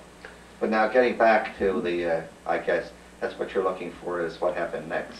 Well, no, I thought the rare earth was the first commercial catalyst. It was. Yeah, let me get into that.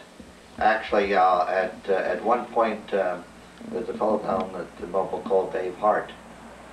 And Dave Hart came to me and discussed the use of trivalent cations. And I said to him that the aluminum was tried to exchange the X zeolite, but the aluminum is too acid and dissolved the structure. And actually, I think the aluminum exchange was done by a guy by Forbetti or in Schwartz's group. But then I said, go see George Kerr. And he went to see George Kerr. Then he got into trying to exchange pure zeolite with the rare earth salts. And this was identified, I guess, as just plain rare earth by Grace or Davis, where he got it from. But when they went to analyze it, there was no rare earth in it. And that's an interesting concept, because the Grace had taken the not rare earth in it, cerium in it. There was no cerium in it. They thought they had cerium, a rare earth to start with. When they analyzed it, they found no cerium in it. So they thought they had a fantastic breakthrough here, because this was an exchange process which took the sodium down, didn't put anything in. So then when they ran a spectrographic analysis, they found out that the salt, rare earth salt, was depleted of cerium. Now, in the first preparations of these, they had extreme difficulty on exchanging the sodium out. And Dave Hart used our equipment to try to get the sodium down. It took a hell of a lot of exchanges. It took like months to get the sodium down with rare earth, and of course you appreciate that because it's a different pH than the calcium, and it's a trivalent cation. So what they did is when they evaluated that catalyst for cat cracking, all they made was dry gas and coke, and because it was too active. And basically, you know, the Exxon people have also evaluated pure zeolite for cat cracking, and they wound up with a worse catalyst than silica aluminum in that case, because people didn't appreciate the fact that you can get superactive catalysts in those days. And in cat cracking evaluation, you started out with 200 cc's of catalyst, and you put it in a reactor, and you got 100% conversion. And that's where you have to run at higher space velocities, or you have to mix it with the matrix. So in our case, since we're working with the matrix, At the same time with the calcium acid, what we had done is then exchanged with the rare earth in the same way, pure rare earth and also the rare earth acid.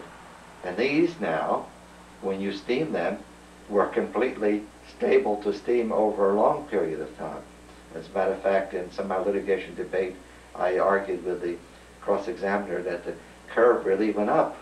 The activity increased on steaming. So that's how we got into rare earth. Now, rare earth form was not as selective as a calcium form, but it was more stable. So that's how we got into the rare earth. Who was Dave Hart, and what was his motivation for approaching the trivalent cation? Well, Dave Hart, I don't know his association. He was just generally interested in a lot of things, really. And he and I had a number of conversations in the field of catalysis. But I don't, at that time... Well, by that time, they were well aware that we had some zeolite catalysts which were very active. Was Dave Hart at Mobile, or? Yeah, Mobile. He was in the development, one of the development sections. He worked for Bourget, right? He worked for, Jean Bourget. yeah. For Betty and Hart worked for Jean Bourget. They were in, that was a engineering group doing structural engineering, I guess, not structural, but process engineering. Yeah, and as you know, Bert, we've always had these meetings, quarterly or some such thing, where interested people from other divisions could hear you talk about what was going on in your work and vice versa. So that it was well known that we were doing the zeolite type of work in cracking, and I'm pretty sure it was a situation that they were looking for something a little different that we hadn't done, and I could be wrong, but I don't think so. I think that's the size of it.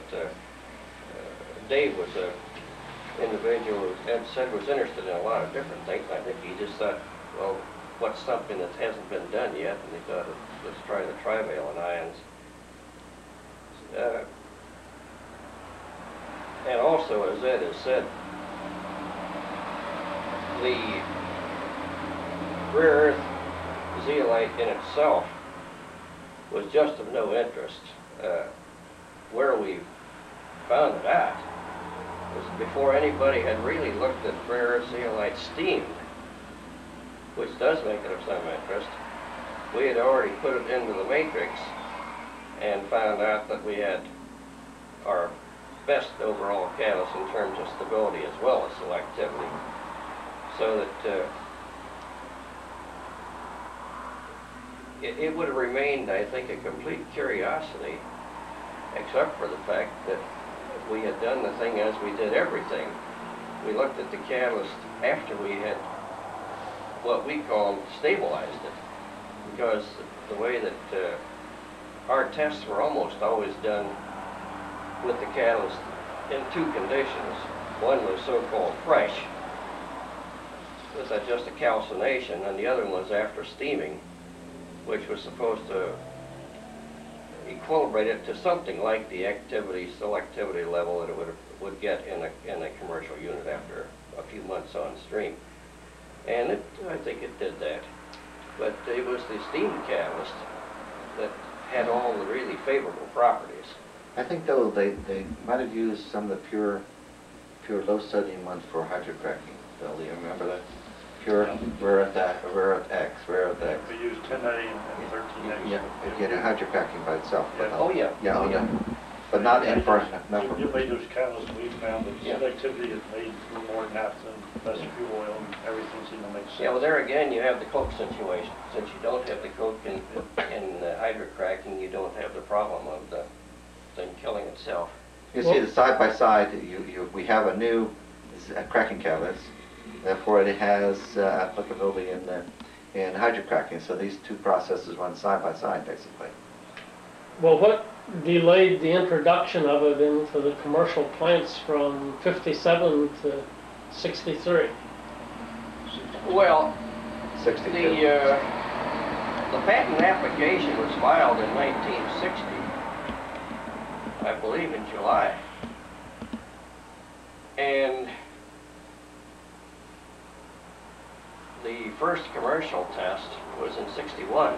So it really didn't take very long after we had what we knew was the first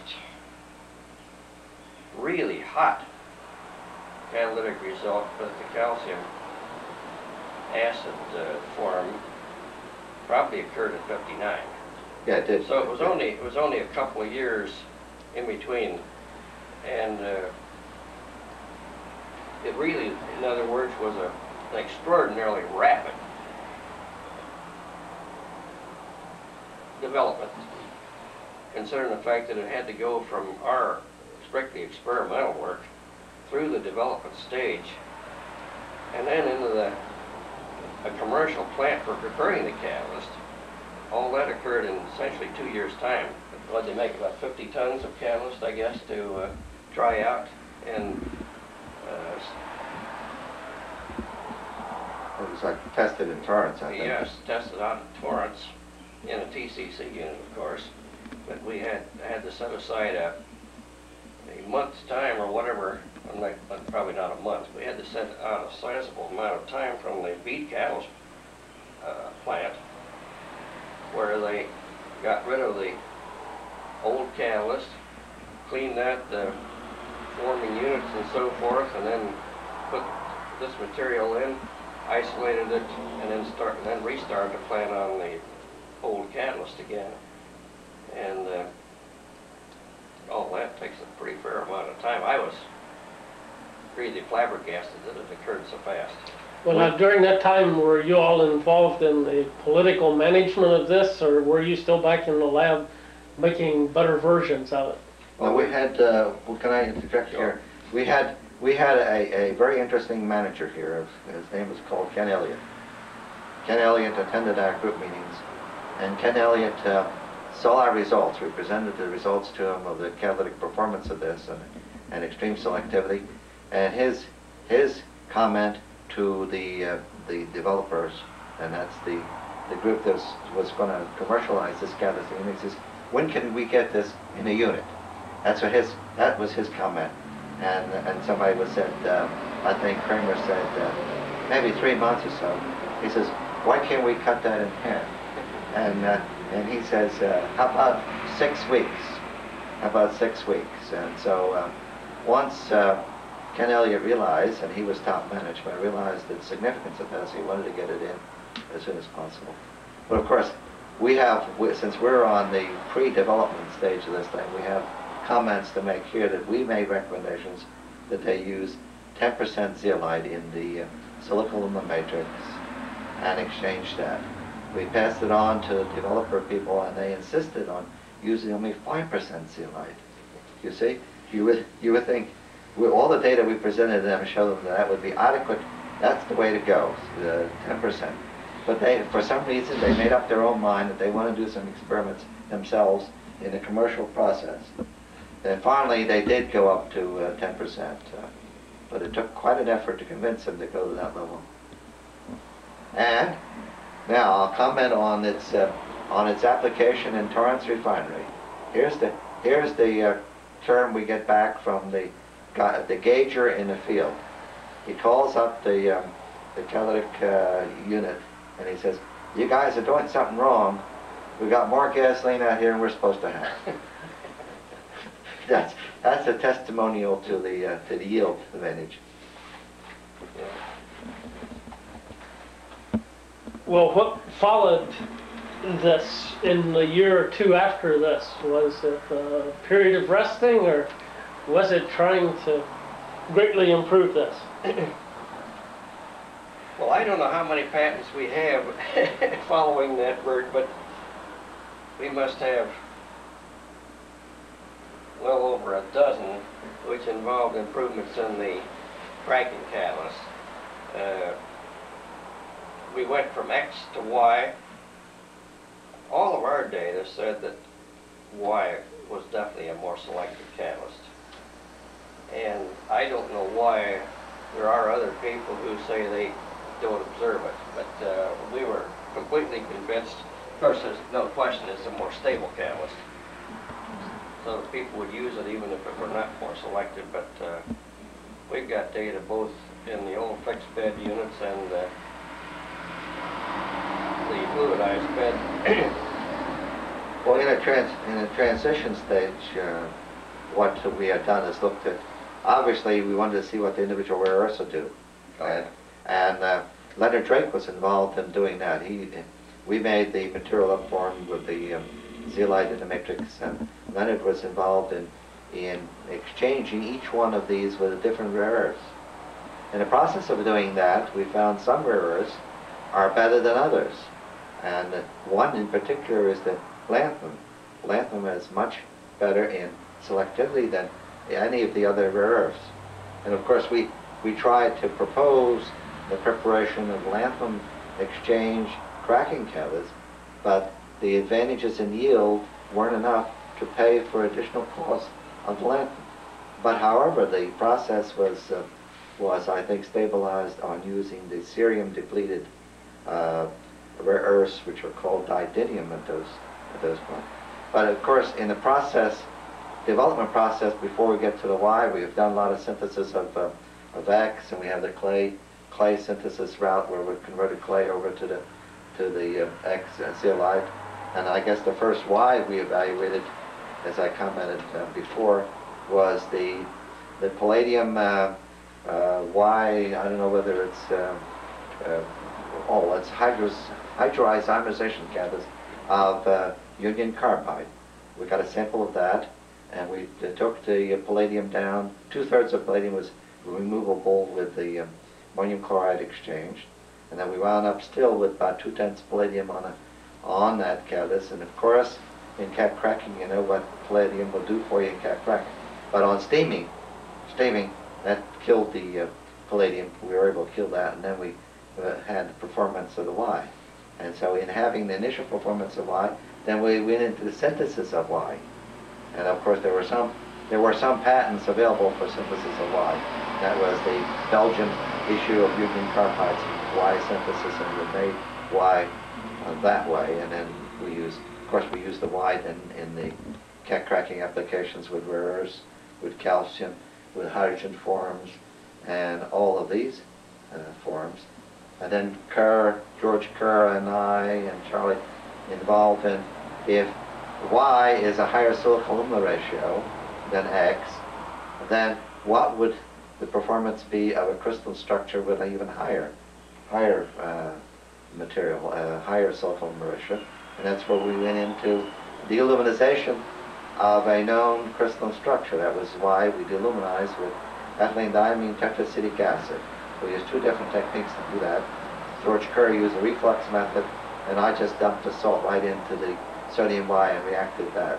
So we were able to make a series of silica-alumina Y materials, and these we evaluated in cat cracking. And in the process of deluminizing, we also made smaller particle size, which gave us an advantage in selectivity. So we had some advantage in selectivity, and the deluminized materials then went over to hydrocracking applications, you say. So they used the deluminized Y in that application. Well, now after this introduction, did Mobil send you out on the road to publicize this process and make it more widely accepted? Yeah, the first paper was presented in San Francisco. 63 was it? 64, I think. 64. 63 or 64. Ken Elliott presented the first paper on the performance of the zeolite cracking catalysts in San Francisco. That's where we got exposed to competitors' interest in our catalysts. Grace was interested in our catalysts, and they had our South African patent, studying it while we were there, and they invited me up for a cocktail party to discuss it and all this kind of activities. So people were interested in that. To show you where the competitors were at this time, Grace presented a paper of silica magnesia catalyst, which was promoted with fluoride. And that's where the industry was prior. That's to give you a comparative position where the industry was at that time. Now, Grace evaluated their, Grace, I guess it would be Davison, evaluated their catalyst in Canada, and the evolution of well, the fluoride from that sort of ate up the unit in that case. But you see, they were trying to acidify the process of the selectivity of silicon mag by adding fluoride to it in order to recover some of the octane. So that's where the field was compared to our activity with the xylides. Well, now, was Don Nace active with you all at this time, or was he in a different situation? Don was working pretty much in a different, he would work for me. I had him doing some pure hydrocarbon work pretty much. And as he followed up Don Sibbett. And then I had him working on nitrogen poisons for cracking catalysts. I've often thought that his wife must have hated me because his clothes did not smell nice when he left the laboratory in the evening. But we got a nice publication out of it anyway. Don got his scholarship. Yes, I think Don did get a scholarship. That was to go back for his PhD. Back for his PhD, yes. And where did he go for that? I guess I'm wrong. I guess Sibbett followed Nace, didn't he? That was it. I've got the thing backwards. Am I going to be in your room? I'm going to see whether I'm done. I am done. My plan is rolled up. Go ahead. You don't need me now, do you? Worked on the nitrogen poison work before he went back to Penn State. That's right. And then after Sibbett left, I've forgotten just what area I did have Don working on.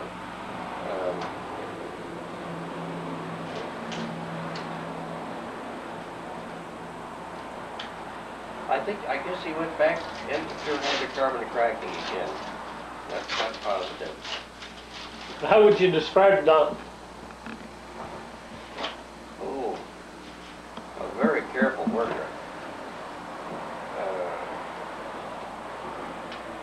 I thought he was an extremely capable catalyst man.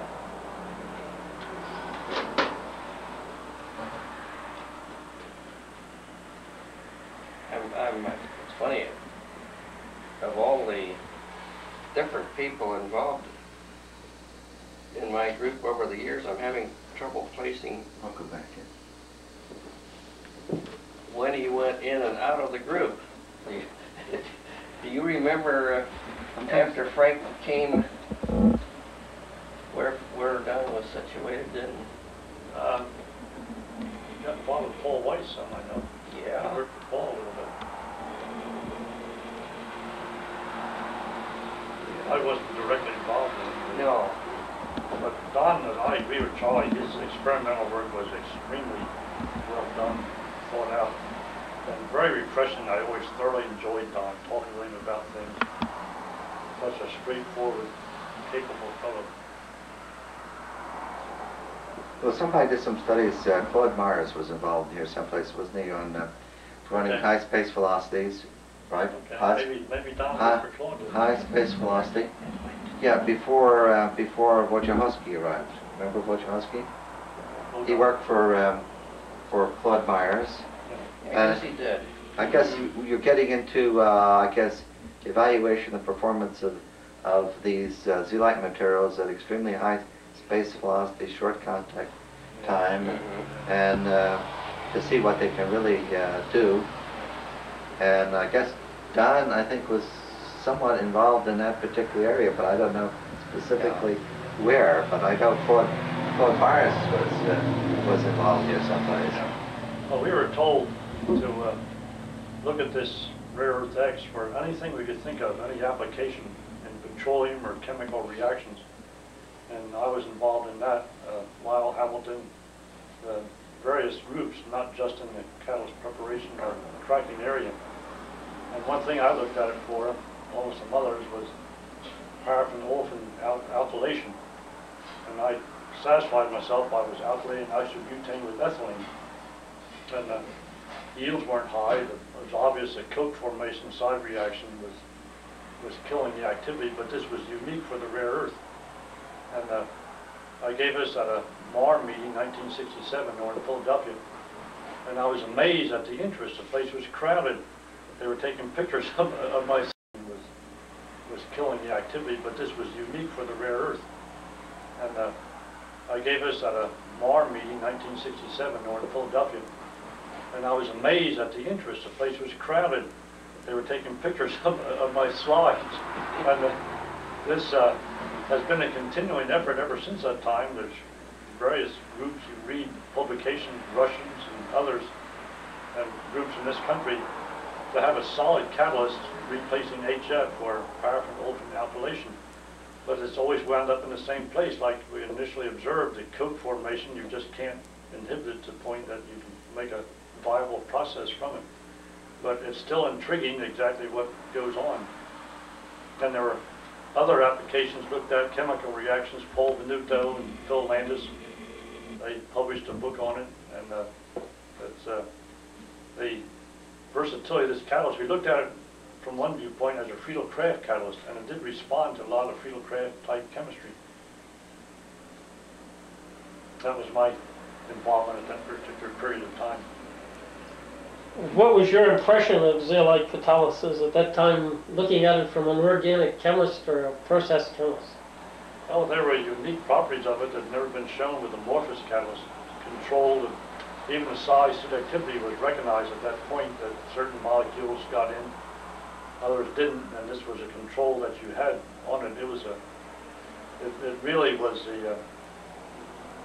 the first really concrete evidence of size selectivity. Well, someplace in here, somebody also used the very extremely low temperatures. What do they do with a low temperature conversion? Polymerization of yeah, polymerization. I use it for polymerization. In liquid nitrogen temperatures? Not liquid nitrogen, but even at room temperature, if you let it sit long enough. Under pressure, I did some Rocky Noatate experiments. Down, not sub-ambient temperature, but I don't recall that. Maybe. Well, somebody used that as a demonstration of its functionality, that it was able to function at very extreme low temperature. Well, benzene absorption, that was one of the things. Well, even with benzene absorption, it changed color when it absorbed benzene at room temperature. Oh, yeah. Well, one reaction, I believe, even sodium X would catalyze was the SO2H2S reaction. Oh yeah, George Kerr, yeah. Somebody passed H2S and SO2 over sodium X at room temperature, and it very rapidly got up to where, I mean, you produce sulfur, of course. The temperature rise was spectacular. I don't know what the actual operating temperature was, but you started out at room temperature, and it just zipped up to whatever the operating temperature was. Yeah, there was a big batch of catalysts made, and Frank Dwyer made, where he exchanged the X with 5% rare chloride, 2% ammonium chloride. And this was code number HT11694. I always remember the number. I still like to tell Frank about it. Frank that was the basis for his fellowship too, making that big prep. And that was what we all used. That was our standard catalyst for all this exploratory work that we did. And that's the rare earth acid form. Yeah. As always has been more active than a regular form. Yeah, well, there were a number of people who thought that these catalysts in the at least partially active form ought to react like the superacids, the HBF6, HSBF6, that sort of a thing. But that never proved out. Those reactions which the superacids are supposed to catalyze at room temperature or slightly above, very little was found to occur over the solids in the same general type of reaction.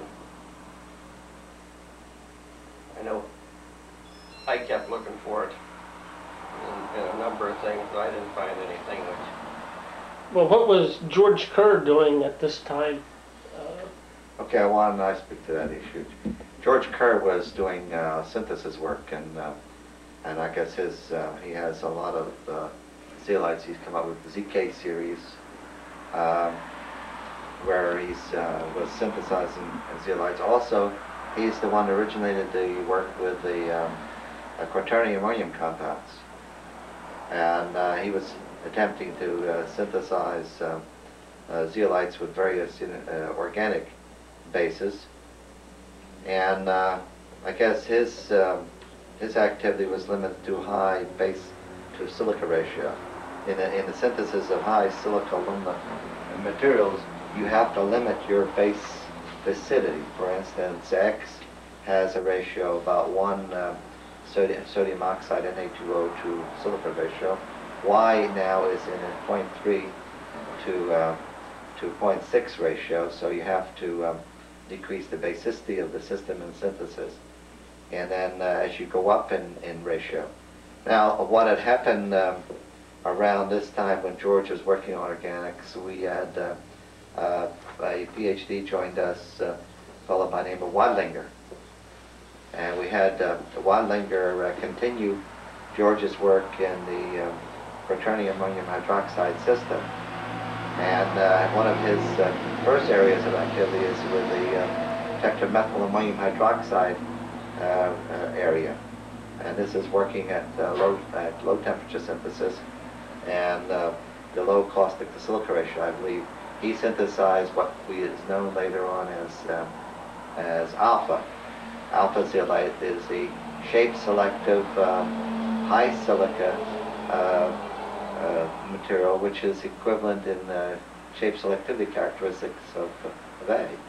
And so then he continued in the organic ratios, going up with the tetraethyl ammonium hydroxide. And that's where Kerr and I and Wadlinger are involved in the patent called Beta. I guess you're probably familiar with that. Beta zeolite with tetraethyl ammonium hydroxide. And this gave us larger pore. This is approaching the Forgesite pore size.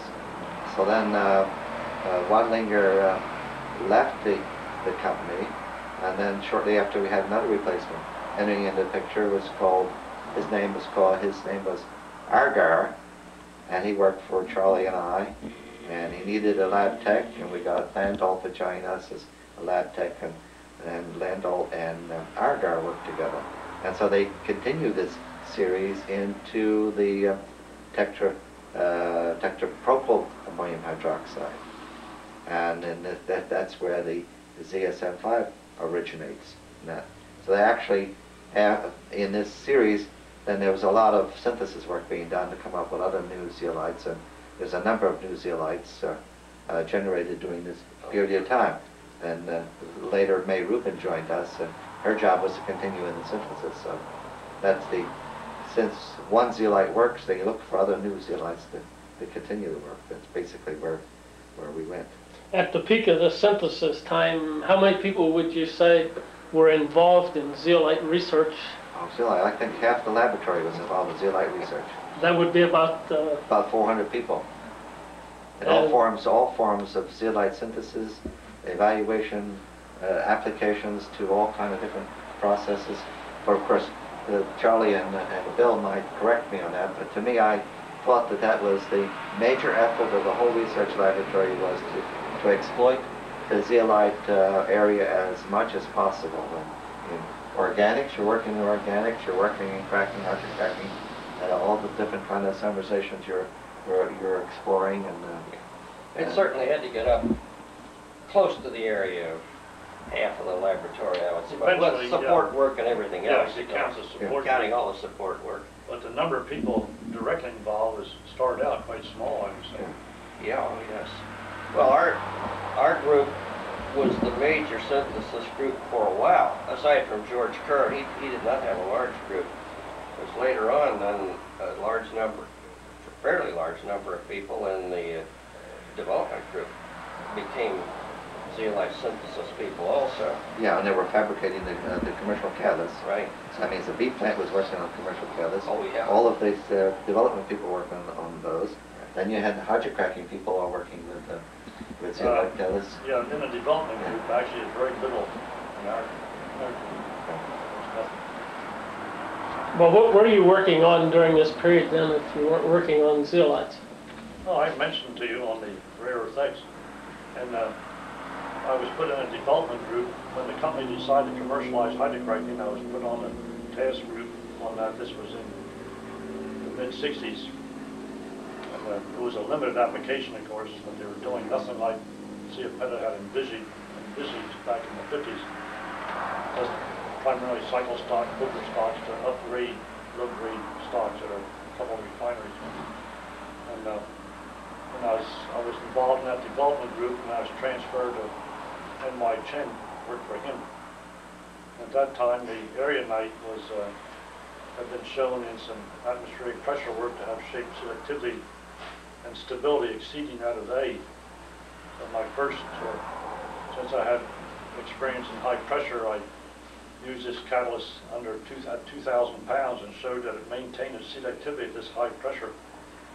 So that was the background of our select forming process for upgrading low octane naphthas, C6, C7 naphthas, or reformates cracking at normal hexane.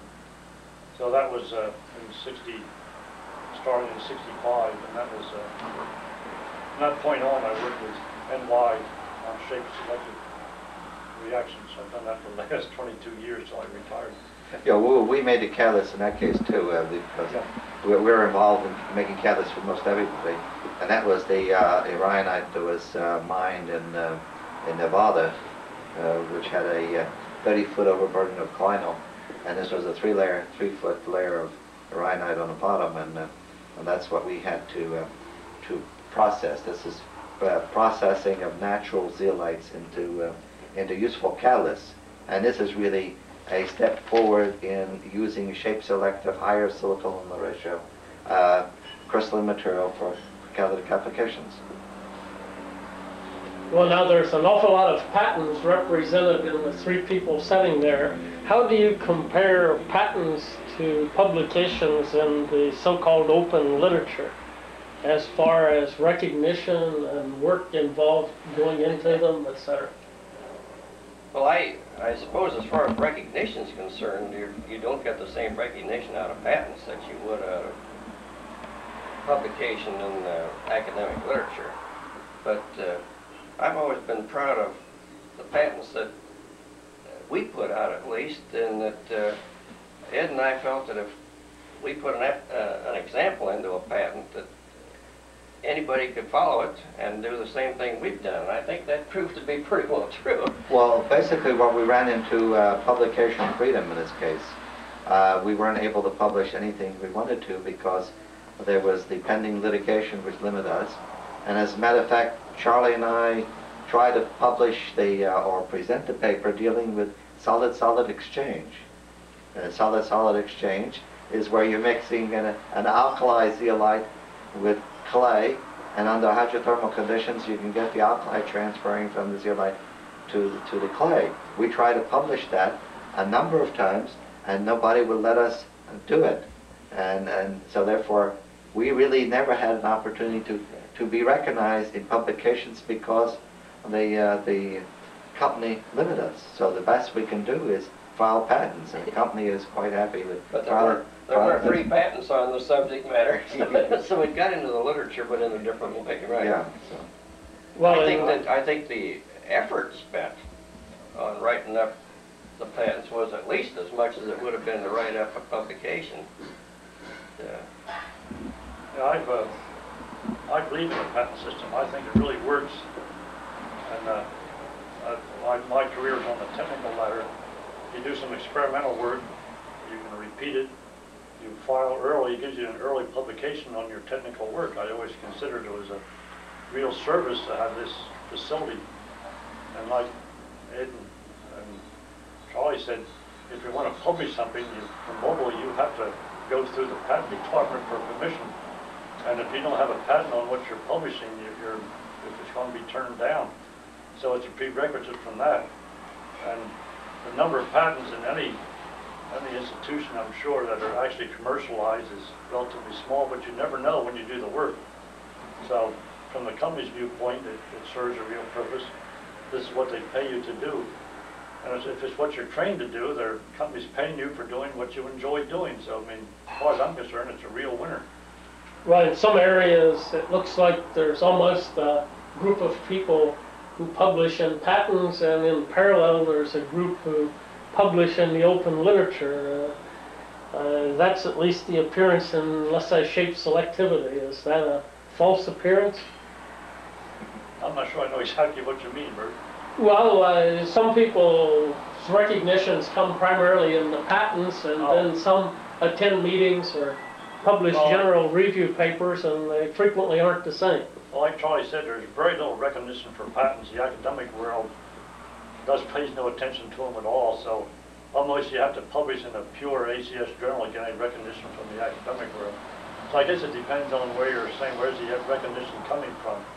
But like you mentioned earlier, Harry Coonrad's, my paper on mechanism of hydrocracking, that's where we get recognition, and that's, there was no patent on that, pure compound work.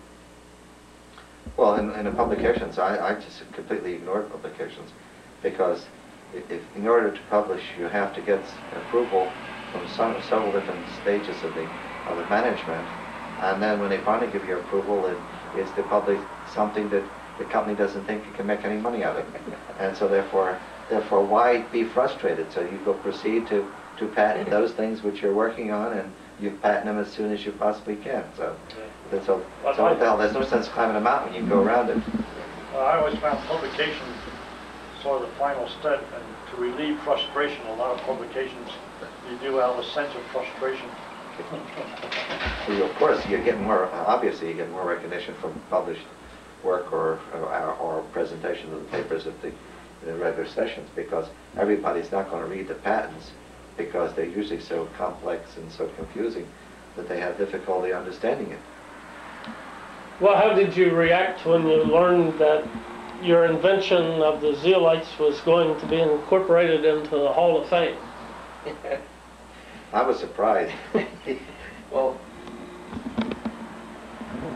I was not only surprised, Bert, I had never heard of the National Inventors Hall of Fame. So when I got the word that this might happen, which I did get from Henry Haas rather early in the game, since he was the one who had made the nomination and he knew the results way before we did, I wasn't terribly impressed. To be honest with you, it wasn't until I got the literature from the patent people and I saw who our predecessors were in the group that I became quite impressed. And I have to say that this was the highlight of anything that happened to me at Mobile. That's an achievement beyond my comprehension, really. I didn't think we would ever achieve that comparative level with Edison or the guy that invented the sewing machine or the Reaper. I always read about them in the history of the country.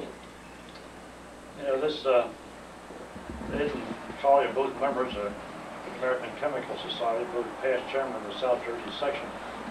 We hosted a MAR meeting at Stockton State College in May, and we highlighted their award in this. It's sort of the recognition of South Jersey ACS that we have these two award winners. Give me a copy of it. I try to get a copy. Oh, sure, yeah. Give you a dozen of them. Good. Well, Huber, we have a pile of them at the door. Good. I could use it. How many do you want? Well, give me a couple. My wife wanted me to get a copy of it. Okay. And I asked Lando, and I'm still waiting. Oh, I can get them for you. Good, thanks. Well, things went on after 1963. What did you continue in, Bill? Well, I told you, shape selective catalysis. Any particular aspect that is open, or? Oh yeah, we published, NY and I published a number of papers, block of patents, a number of commercial processes. Not just us, of course. I mean, we recognized it very early, 67. And so that's all part of the current, more or less still going on, Bert. I mean, well, one of I the... wouldn't want to, probably the catalytic dewaxing is the most spectacular aspect of it. It actually works with all viscosity grades of lubes, 5 microweight. I mean, a real breakthrough in my opinion. How about the olefins too? Liquids. Yeah, well that's the reverse action. There's the two reactions, one where the absorption into the pores, cracking sites inside the pore, where you remove certain components, the normal paraffins, mostly advanced paraffins and chards. And the other is a reverse reaction where you trimerize, where you trimerize an olefin and it's shape selective, but by virtue of its growth in the pore. And we've published quite a bit on this. It's one of the most pertinent areas, our MTG process in New Zealand, where methanol is converted to gasoline. That can be modified, the reaction can be intercepted at the olefin stage, methanol to olefins. And these olefins you can then go to higher molecular weight material, making excellent quality olefinic materials, higher molecular weight. Charlie has some involvement in this in the early stages. Some of their Charlie's early patents are cited. And I think so yes, we have these two converse reactions, cracking and polymerization there, in the same catalyst, just under different conditions. I think the olefin to liquids, I think, will be a key process in the future when we have limited imports of hydrocarbons, because we should get olefins from various sources of biodegradable materials locally, and I think that'll be key to the country's I guess, survival. Yeah, it's the one thing that came out of the whole period of alternate energy that has gone all the way to commercialization and successfully. And of course, you can get these olefins from syngas, from coal, natural gas, cracking products from petroleum cracking. It doesn't. The olefin, whether it's a ethylene or a higher olefin, is really not that critical. It all comes with an equilibrium mass, and the chemistry of it is the early work on polymerization. Some of these things were anticipated, but we actually can break them down and observe the various intermediates in this process. And this is now being worked on by a number of people too. A lot of things that we initiated at Mobile along these lines are being picked up and rediscovered, which is what you expect. Well, did you have any involvement with methanol to gasoline? That was came out of some work both at Central and at our Edison labs, petrochemical. The initial patents are held by Chang and Silvestri. Warren Kading also has some early patents. There was Paul Venuto actually did a little bit. We're trying to alkylate methanol, alkylate benzene with methanol back in the earlier stages. I myself did not do that, so I mean I'm clean on that. Yeah. Yeah, well, Ed and I were involved, of course, with CSM5, as he says, from the very start of it, and I don't know how many patents we have on new zeolites, but I remember 23 and 34, 35, 45. 45. Well, the zeolite synthesis continue to make different species, and of course, there's a lot of species that exist now that we don't know full utility of those, and of course, I'm projecting that the intergrowths or overgrowths of multiple species is going to be quite functional in the future of intercepting intermediates to come up with finished different products. But of course, I don't know whether they're doing that now at Mobile or not, but that's the way I project it.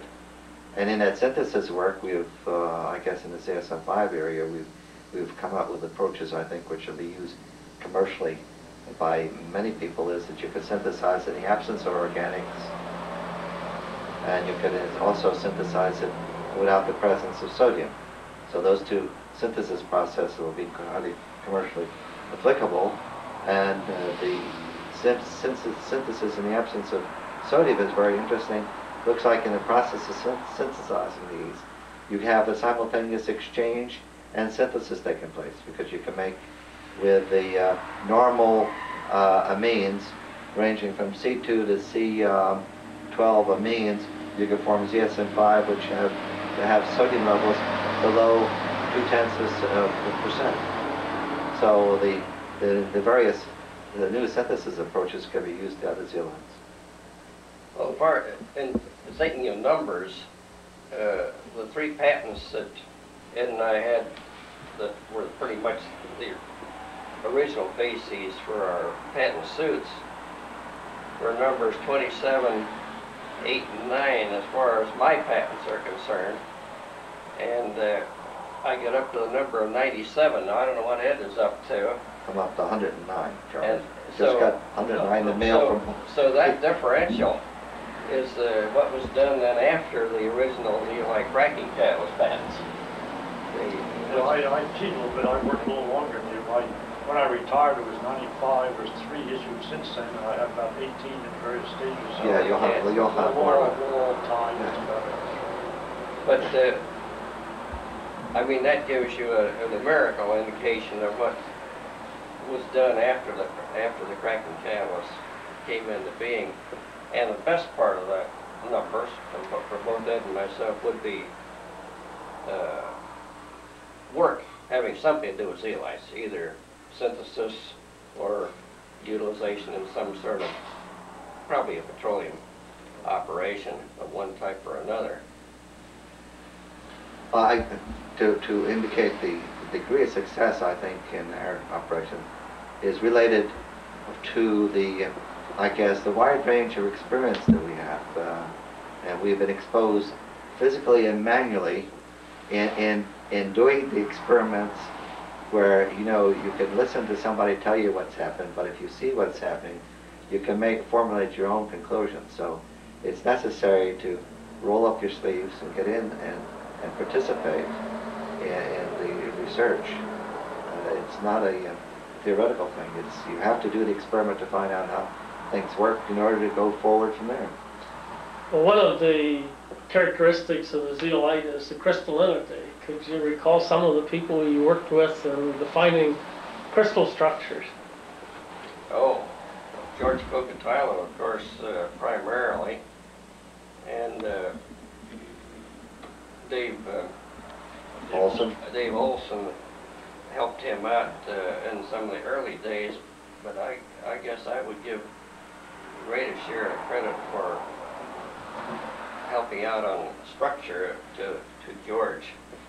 Incidentally, on the crystallinity basis, when we were in the reforming area of research, we got involved in looking at the alumina crystal structure, and this is where really the origin of being concerned about the crystal structure of the material, and George Cocatello and the other fellow, Steve Sarek. Steve Sarek, were the people who were in charge of looking at the crystal structure. So then, when we got into zeolites, they were ready to continue in this area. So it was necessary to have that crew or association, those people with us, so we knew what we were doing. Yes, I wouldn't want to take any credit away from Steve. He was an excellent technician. I mean, he was not a technician, he was a technical man, but he did excellent technical work, is what I meant to say. Well, the other thing on those zeolites, don't forget, we had the morphology aspects of this. And the morphology aspects is, everybody in the field is familiar with the morphology, but there's not too much patentability, nobody has done much patent to morphology. But just for instance, ZSM-5 by itself, it has multiple morphologies, and one of those which I point to is the one made with the tripropylamine, which was a decomposition product of the ZSM-5 synthesis in the presence of the tetrapropylammonium hydroxide. Now, the tripropylamine gave us a new species of crystalline morphology here, where there were platelets. They look like fish scales. And in some of the cases, you can see right through one crystal through the other. And so you can appreciate the diffusional advantages of thin layer crystals in catalytic applications.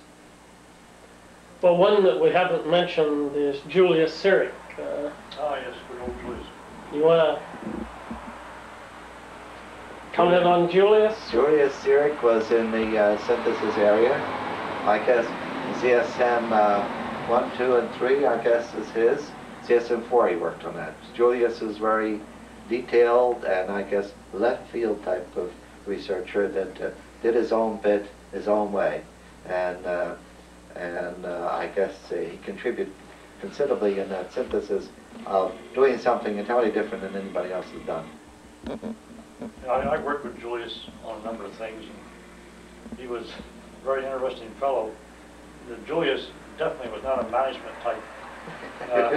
We would have a meeting, and Julius would have been forewarned on this meeting well ahead of time, and he never came on time. We'd all be sitting there, and the boss would be frizzing around, where's Julius? To get on the phone, call up, and finally Julius would come in, maybe 10 or 15 minutes late, big smile on his face, and he just enjoyed annoying the management. I think his one comment on one of the zeolites, I don't know whether it's ZSM3 or whatever, he says, look at this sample. He says, it costs more than moon rocks. But I guess his bulk of the work is ZSM4, isn't it? I think so. Yeah. ZSM4 was the I guess, the early tetrapropyl ammonium, not tetrapropyl, tetramethyl ammonium chloride or hydroxide approach to make the zeolite, and it was silicon ratio up to about 7, but it was a larger pore opening than the alpha, and it had applications in the alkylation of organics, right? Yeah, that's But it was not as stable as ZSM5, because actually the preliminary indications were that you could do the alkylations with ZSM4, but then they applied ZSM5 to that, and then that's where ZSM. They made ethylbenzene. Yeah, ethylbenzene, right. The versatility of 5 became very obvious very early in the game. Well, did Julius come up with the ZSM designation? No. Or what was the origin of that? ZSM came from the management. Well, it came. I never knew. We got tired. We got tired of having alpha, beta, gamma, and others in here, and we decided to. It was my responsibility to come up with a uniform method of naming these, and so we decided that it would be a zeolite, zirconium mobile, and we gave it a number 1, 2, 3, 4, but preliminary would give it 1, 2, 3, 4 T or whatever it was temporarily. And then after it was verified and proven, and it'd have its own identity. So we did that for the sake of having, of removing chaos from the, I guess, the egotistic characteristics of the synthesizers. Yeah, as I recall, it had to have the blessing of some of the X-ray people before it was Right. given a number. Yeah. Right, so that's where ZSM comes from. But it's fantastic, though. The ZSM5 is the 5th one of our series. It also is synthesized with 5-member rings, don't forget. So Julius' suspicion that the SM represented the initials of a manager is not true. No, it's not true. No. Not true. Of course, psi is usually spelled with a C.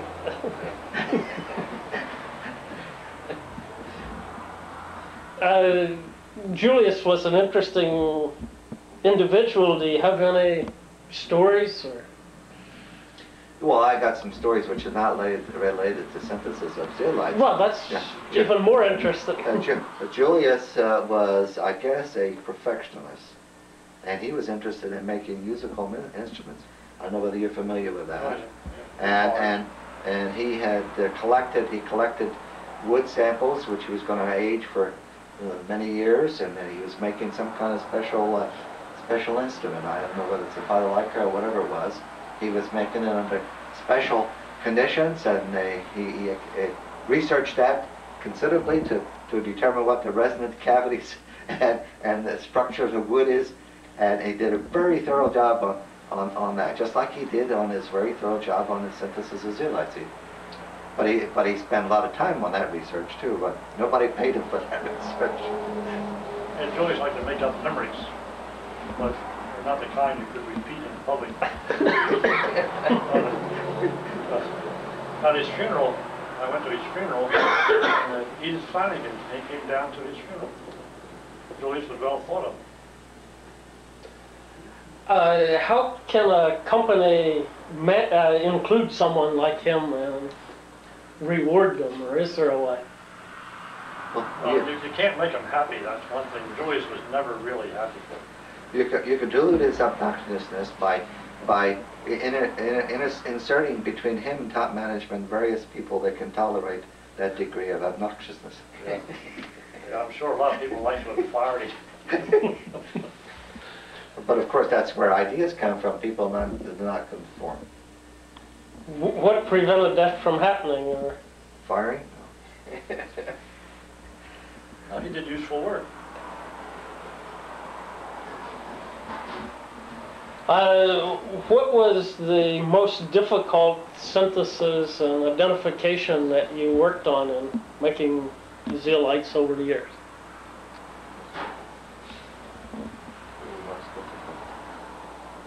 Oh, I guess the alpha synthesis, which is the first of the organic series, was very difficult because that took a hell of a long time at 100 degrees. It took like 100 and some odd days, which means that normally you lose patience with something that doesn't do anything with that. And then subsequently, the product was colloidal, which then it was difficult to separate the product from the mother liquor. So I think that's one of the most difficult synthesis preparation. You have enough patience to run long enough to wind up with this product that you can't handle. And in order to separate it, in order to identify it, you have to separate it. So that's, I guess, one of the most difficult things. Your most difficult, Bill?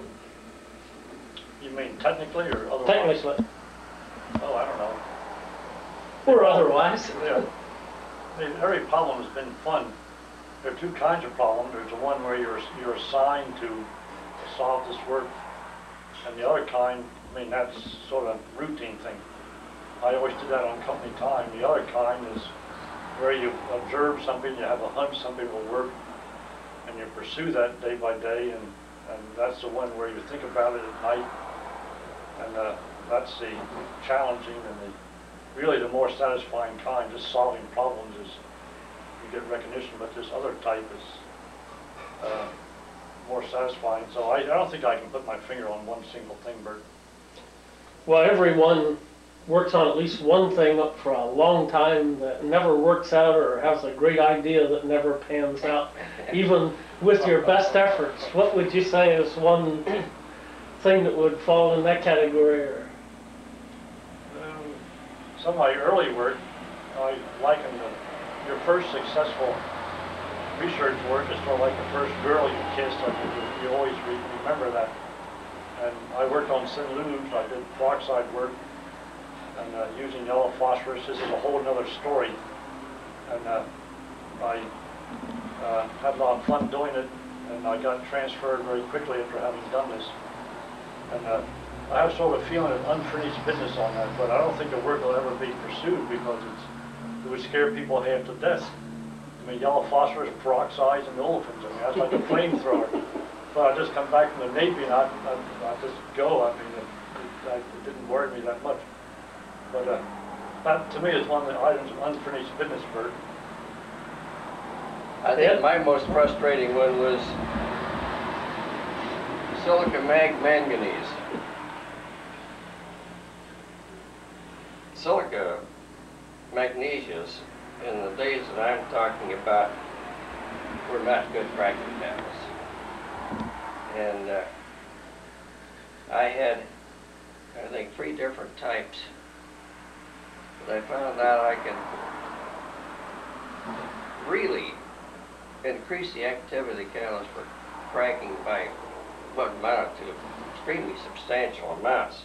For example, to get 15% conversion was almost at the low end of our measurement in the old Cat A test. And I could take that up to 30%. And something that would give you 25-30% conversion, I got up over 50, and that's really a big leap. So I tried to patent it. And as I say, I think there were at least 3 examples of the magnitude that I'm talking about. And it turned out that a man named Voorhees from Standard of Indiana had taken the old silica aluminum catalyst and had ion exchanged them with 10, 12, 15 different ions. And they claimed 1 1% improvement in gasoline on several of those ions. I don't think he tried silica mag, but he said that in his claims you could do this with either silica or silica magnesia.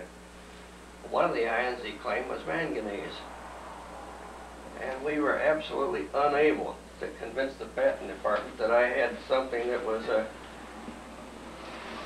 completely out of the league of 1% gasoline and increase and so forth. So I think that's probably, well, the fact that this was done at least 30 years ago shows you that I was a little bit frustrated about it.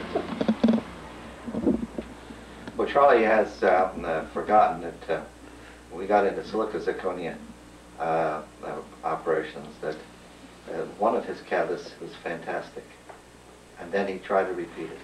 We tried to repeat it, and it was difficult to repeat this. And the number of experiments we conducted to repeat it was fantastic.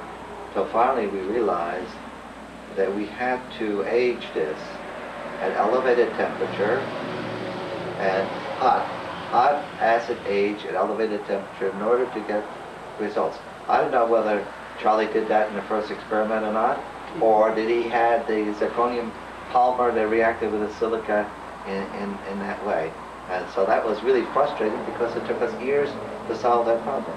But I have unfinished business which I would like to interject in here. And the projection here is that so far we've been working with zeolites, which we make solids, and we use that for catalytic applications. Now, what I have not been able to achieve yet, or because I don't have the space and I no longer am associated with a company that can give me space, is the preparation of a site in space concept where you have a once-through catalyst. And I think all of the processes that we're talking about here have the capabilities of having a once-through catalyst type. That is, we already can make superactive materials to start with, fresh, unsteamed zeolites, for instance, have extremely high activity. We should be able to either synthesize them in extremely small size, to have extremely high activity, where we won't have to regenerate the damn things. And this has a great potential, which this is frustration for me because I have no place to do it, and I got nobody to work with, and no equipment to do it. But it can be, I think it can be done, and of course you need personnel to do the job. So that's frustration of uncompleted work. Well, who was the most influential? What person was most influential on you during your career, if any? Well, mine came very early. A fellow named Alexander Sockman. I just come back from the service. I was working for a boss who was saying, do this, do that. And Dr. Stockman came back one day, and he said to this person, he said, give Bill a chance. And I was tossed out on my own. Best thing that ever happened to me. I mean, it gave me the independence. After that, I never depended on a boss to tell me what to do. If he told me what to do, fine, I'll do it, but I'll never depend on him. Dr. Sockman, actually, I credit him with that early in my career. If this doesn't happen to you, you're forced into being a super tech. I mean, there's always people in management, oriented people who want to dominate you, and you have to resist this. You have to somehow have the courage to do that. And unless somebody gives you that early in your career, I've known so many people who have not done this, and later in their career they just sort of turn flat and not happy. And what position was he in when he gave you this advice? He was the boss. Huh. Yeah, I will second. Alex was not the fellow who was most influential in my career at all, but I will second what Bill says about Dr. Sockman. He was an absolute gentleman and one of the finest men I think I've ever met. So I thought he was a great guy. As far as I'm concerned, I think Ed would have to be. I think the two of us just hit it off about as well as it'd be possible for two scientific workers to do so. we talked probably every day that I was working. I mean, once he came into my group, and up until the time I left, I have a feeling that Ed and I were probably talking almost every day that we were both at the lab. Well, my comment here is this, that I can't point to one particular person that influenced me on my way, but I can point to one person that didn't hold me back. and in my case, I didn't want to be held back. I wanted to help to go forward, and that's why I would point to Charlie, because he never interfered with what I want to do, regardless of what the hell it is. And I think one experiment, Charlie said, "Well, go ahead and try it," and it worked. The one patent was the formation in space. You know, the space forming bead catalyst. We adjusted the temperatures of the sol. Now, we were talking earlier, we formed the bead by having a sol that flowed over a cone divided into riplets. But if we increase the rate in which this reaction takes place, then we could turn the nozzle right up into space, and out comes the catalyst like beads out there. So one of those experiments. But Charlie, though, made up my deficiency in the theoretical aspects of that. So together, Charlie handled the theoretical aspects of it, and I handled the practical aspects of it. Actually, Charlie had expanded his unit, his department, into using a forming unit which came from my 3 5-gallon can unit that I built when I worked for Stover. This was a forming unit. So, but Charlie had enough money to build all the other components to go with it, the temperature control and all that stuff. So really, I think the point here is that you should ask the people that interfered with or didn't interfere with you, because you have to, I guess a creative mind has to have freedom to do the experiments which he's interested in his way. And you have to have, management should participate in trying to help, not interfere. And under today's management aspects, where they have a show and tell every 3 months or 6 months, that they have to justify their experiments on a short-run basis, is going to lead to short-run accomplishments. Those accomplishments which take 5 years or so will never be achieved. And you heard us earlier, we did the experiments in 1956. We had the basic concept of uniform size. Then we proceeded to work towards achieving this objective, and it took us 1956, 57, 58, 59. 59, we're sure. We had it in 1959, so we knew. Now, if you have to report every 3 months, I'm sure management would say, "What the hell are you doing that for us? You know it's unstable." So, but you have to have that freedom to be able to do the experiments and have faith in your decisions and continue till you have success. Who is the most impressive person you've been associated with in your career? My career? Charlie's more impressive, but I tell you what, I've learned something from a lot of people. As I commented in my retirement party, I learned neatness from R.C. Wilson to make sure I kept all the data good, precisely. So, and also the precipitated of good sites catalysts with Howard Fisher. I learned that you got to look over your shoulder because management is looking down your neck. And optimism, I learned that from Stover. Man, he had persistence and optimism. You know, we're making the shells out of crumble. Man, he was really with that. And his drive and continue to stay on the track was fantastic. Working for him, I came up with the sodium aluminate, sodium silicate bead catalyst. And that was the first catalyst that as you steamed it became more active. And in that point we learned that there's an optimum ratio of silicate to aluminum ratio in the silicon aluminum catalysts. And then you have the extrusion work from Bodkin. And there's another area which I learned is John Payne. John Payne taught me a lot of things. And in one of my first associations with Mumble, well, I guess it was coming back up, he had a subordinate engineer and I was a lab tech. And we were going through a process. And John Payne says to him, "Now take your slide rule out and calculate the temperature differential. You know, he had a site class on his settler, and he had a reactor running at one temperature. Site class was a different temperature. Now calculate the differential in densities, and you'll find the site class is not showing what you have inside. And the other thing I learned from John Payne, when we did the decolorization work, we used bead fines to decolorize lubricating oils. He had designed a fluidized bed unit, and he had a standpipe, and he had a big unit to regenerate fluidized catalyst.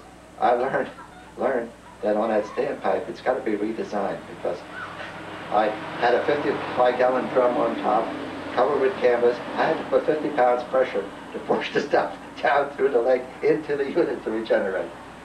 But John indicated that you got to do the experiment to make it be successful. Sorry I took up that much time. No, you're asking a tough question. I've had a constructive relationship with all my bosses. I think your boss is the one that you work with the most, of course. I guess if I had to pick one, I guess I'd have to say N.Y. Chen, I've worked with for the last 20 years. I worked for him for only about 3.5 years. But the continuation of our relationship and doing things, maybe it's because it's the most recent in my mind, but I found N.Y., he's a controversial figure. Of course, most of us are down there. But I found with him, we could argue about something. Argue real hard. And then N.Y. would laugh. I mean, he would relieve it that way. I mean, it wouldn't be an ongoing thing. And if he was convinced of something, I mean, he would go along with it. He would change. But N.Y. is, as I say, he had some problems when he went for CRD. He had some problems in Paulsboro. But he and I, our relationship, I would let him take the lead, which is what he wanted to do. Maybe I was responsible for it, but I learned how to handling that's essential in industry, of course, to be able to cope with your bosses. And now things that we've turned out is, I guess I'd have to rank him number one first. Well, I guess it sounds like a mutual admiration society, Bert, but I consider Ed probably the most impressive. I still remember the fact that about the time he came over, well, before he came over with me, he was working a full shift at the lab, and he was going to night school. Got his degree. I don't know what period of time that took it. About 6 years, I suppose. And in his spare time, he built himself a house. Now, I have to admire something like that because I've never had that kind of physical ambition, I must say. He also had 2 children, didn't he? Oh yes, he did. Anybody who can keep himself that busy, I just sit in awe. But there was a lot of hours spent doing the research. When we got in from 1960 to, I guess, 1969 or so, it was like a double shift. Because during the daytime, I'd work on and collecting data, and nighttime, in the evening I'd go home, I'd sort out the data to decide what I'm going to do the next day. So it's, I guess, enthusiasm in achievement, which drove you to see what the hell you had at the time. So it's a lot of work, but you enjoy it. How do you think research and industry has changed in the last 40 years? Well, research, if you want I'll give you my comment. I think they've sort of lost track of the practical experiments. They're going to, of course, this is detrimental to academic community. I think the academic people should have more practical experience, and so they'd be able to understand the processes which they're working on, and not rely on the machine to make the mistakes for you to find the inventions, because the machine won't give you any more than what you put into it. While if you have the practical applications, you're bound to find new ways and new things to do. So you have to do the experiment. And now I don't think they do that. You see, they're relying on automatic devices and automatic summaries and so on to come to their conclusions. And I have a bit of a feeling that we've gotten too short range. And of course, it's been 8 years since I retired, and I can't say very much about that period, but I have the feeling that it's gotten worse since I retired and not better. And I think that everything is essentially bottom line, what did you do for us last month? And I guess I just don't feel that you can really do your best research with that kind of pressure. I think you have to be, for the best 20 years of my, at least the best 20 years, maybe more, of my career, I could almost, not quite, but almost do what I felt like in terms of emphasis. Obviously, there were certain things at every given stage of the time where you were emphasizing one thing more than another, but I never felt that I absolutely had to do such and such to the exclusion of doing something that I really would like to do. I don't know whether you can do that now or not, but I have a feeling that it would be very difficult. I agree, times have changed. We were all started out in a time when you were expected to do hands-on experiment in the lab yourself right at the bench, whether it was glassware work, unit work, preparations, or whatever. And that's now left primarily to technicians, or technical people coming in, PhDs, which is about all mobile hires anymore, and to do research at least. And so many of these people know their computers, but they aren't given the opportunity to work hands-on. And they enjoy, of course, having a nice office when they recruit them. This is what appeals to them, and it's a competitive market. Go where it looks to, but it concerns me that the future research may not be benefited by having all this kind of people, and they don't want to hire BS people. They depend on the technicians. So this has gotten through, I think. I think there are people in our management aware of this. So we'll see. I mean, the issue's in doubt. Well, it seems to me that you're saying there's been a gradual change from people who enjoy hands-on research to those who only want to be casual observers. Is that? Yeah, that's I think that puts it straight. Yeah, I'm afraid that we do believe that. But the other emphasis Bill is making, I think all of us are making, is that the researchers have to have free time. Free time to follow the time to do what the company wants you to do, but adequate time to do what you think the company should do, and pursue that line. And in order to, first thing all, educate yourself to see what things work and what don't work. And the other thing is to see whether some new things could be applied here, say new technologies. Well, moving outside of mobile, Yeah. who would you say has been the most impressive catalyst researcher that you would pick from the field during your career? I guess the one who's impressed me, particularly for one reason, above anybody else, would be Paul Emmett. I just think there's the man with the most fantastic memory that I have run across. Up until the last time I ever saw him at a Gordon conference, he would still quote numbers that he and this or that graduate student had accumulated 25 to 40 years earlier, I think. Now, even if he had looked those up the week before he came to the Gordon conference, that was still fantastic, but he didn't seem to do that. It just seemed to come right out of nowhere. I guess he always has been recognized as that. I think when I heard him speak about his, I guess, instantaneous reactor at the first North American meeting in Philadelphia, I guess it was, remember, where his concept was to make the pulse insertion and immediate analysis. And I think that was a step in the right direction to get instantaneous results from. I started voting for him too on that point. You know, oddly enough, before Charlie said that, I was also going to say Paul Emmett. his volume, is it 8 volumes, I think, on catalysis. And I know Charlie has a chapter in the first one on synthesis of catalyst. Matter of fact, you autographed that for me. Okay. Yeah. And I read all these books. This was quite early in my work in catalysis when I was moved out of the chemical division.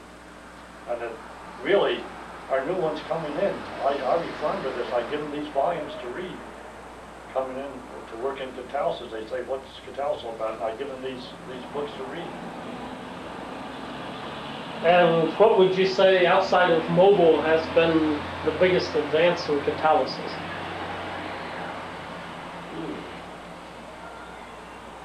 Because we're all biased.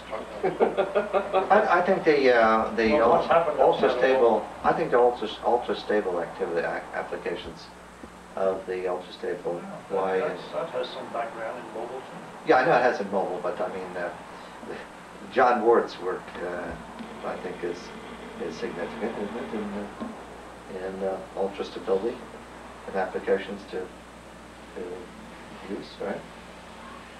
Some of the things which I must admit impressed me are the ability to look at the almost atomic structure of catalyst that's coming up. Some of the things I must admit really amaze me. You can look at ZSM5, for example. John, what is his name, the Englishman? Thomas. John Thomas, yeah. I guess that may be the last ACS meeting I went to, I'm not sure. But when I saw the pictures that he was showing at that meeting, I was really extremely impressed, to say the least. But that's instrumentation. It's hard to distinguish between what's trivial and what isn't. I mean, there's so much trivial stuff. At least in catalysis, where they do work, it's not steady state. I mean, everything means something. That's one of my platitudes. But it's hard to sometimes to see if it's really that important. Yeah, but the trouble is you don't know whether it's important at the time you look at it. That's right. And so you have to look at everything. To see if it's really that important. Yeah, but the trouble is you don't know whether it's important at the time you look at it. That's right. And so you have to look at everything and come up with some kind of average conclusion. Well, if you could do it over again, what would you change? I'd go in politics. I thought you went into politics. I wouldn't change much, Bert. I think you've got 3 fellows here who may be toward the last of a breed, because we're fellows who went into work with the idea that I can't wait to see what happened today. And I don't know. I don't see too many people that I really feel go into work that way anymore. Well, I think the basic problems of the new offsprings coming into our field, or going to go in our field, is that they don't have an opportunity to do some independent thinking or creativity. We lack creativity on a national basis, and of course we could blame ourselves for it, because we give our kids everything they need to play with, and they don't have no room to create anything for themselves. And so what we're doing is pre-programming our kids to deal with things that somebody else made for them. And so you don't have a deficiency of, I guess, entertainment, and you don't have no creativity as to do it for yourself. So I've predicted that the new vendors will be coming out of the ghetto. Yeah, people write books about this. I know our recruiters take a course now, 2 or 3 day course up in New York, about how to recruit. and I think it's still a hit or miss thing. I mean, at any given time they have a certain regime they go through. They hire the people with the highest grade averages that have a nice personality, but it really doesn't say how they're going to perform when they come on the job. And if I were recruiting, I think we'd all hire people sort of like us. I mean, Yeah, we're not prejudiced at all. Okay. Well, how do you recognize creativity? I haven't the slightest idea, I must admit. Now you watch the kid on the street, the one that's got a Yeah. box. One's got a box that's pushing it down the street. There's creativity. And now the one that's standing watching him push it is management.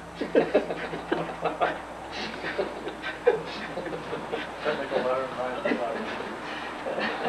I don't have any more questions. Are we doing it now? Comment? Go ahead. One more comment. Bill Garwood has an agricultural background. I was raised on a dairy farm. Okay. Full Okay. pitch morning. John Payne has agricultural background. I have agricultural background. Charlie comes from agricultural community. Now, I say that background is one of the backgrounds that gives you a high degree of creativity. Now, why does it do that? Because in those applications, you had problems which you had to solve today. And therefore, from the beginning, you've been exposed to problem solving. And that's problem solving ability is what you need to have creative research. I have to admit, I would hire a farm boy. Yeah. Back there.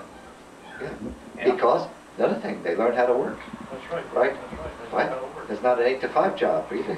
At least back in the old days, now they have tractors. Yes. Sit on the air conditioning cabs and that. You know, times have changed. Yeah, we all admit we're prejudiced, Bert. But I wouldn't hire a farmer to handle my economics then, or business investment. No. Because he's too persistent in his activity to give up when he's losing money. Peace. Yeah.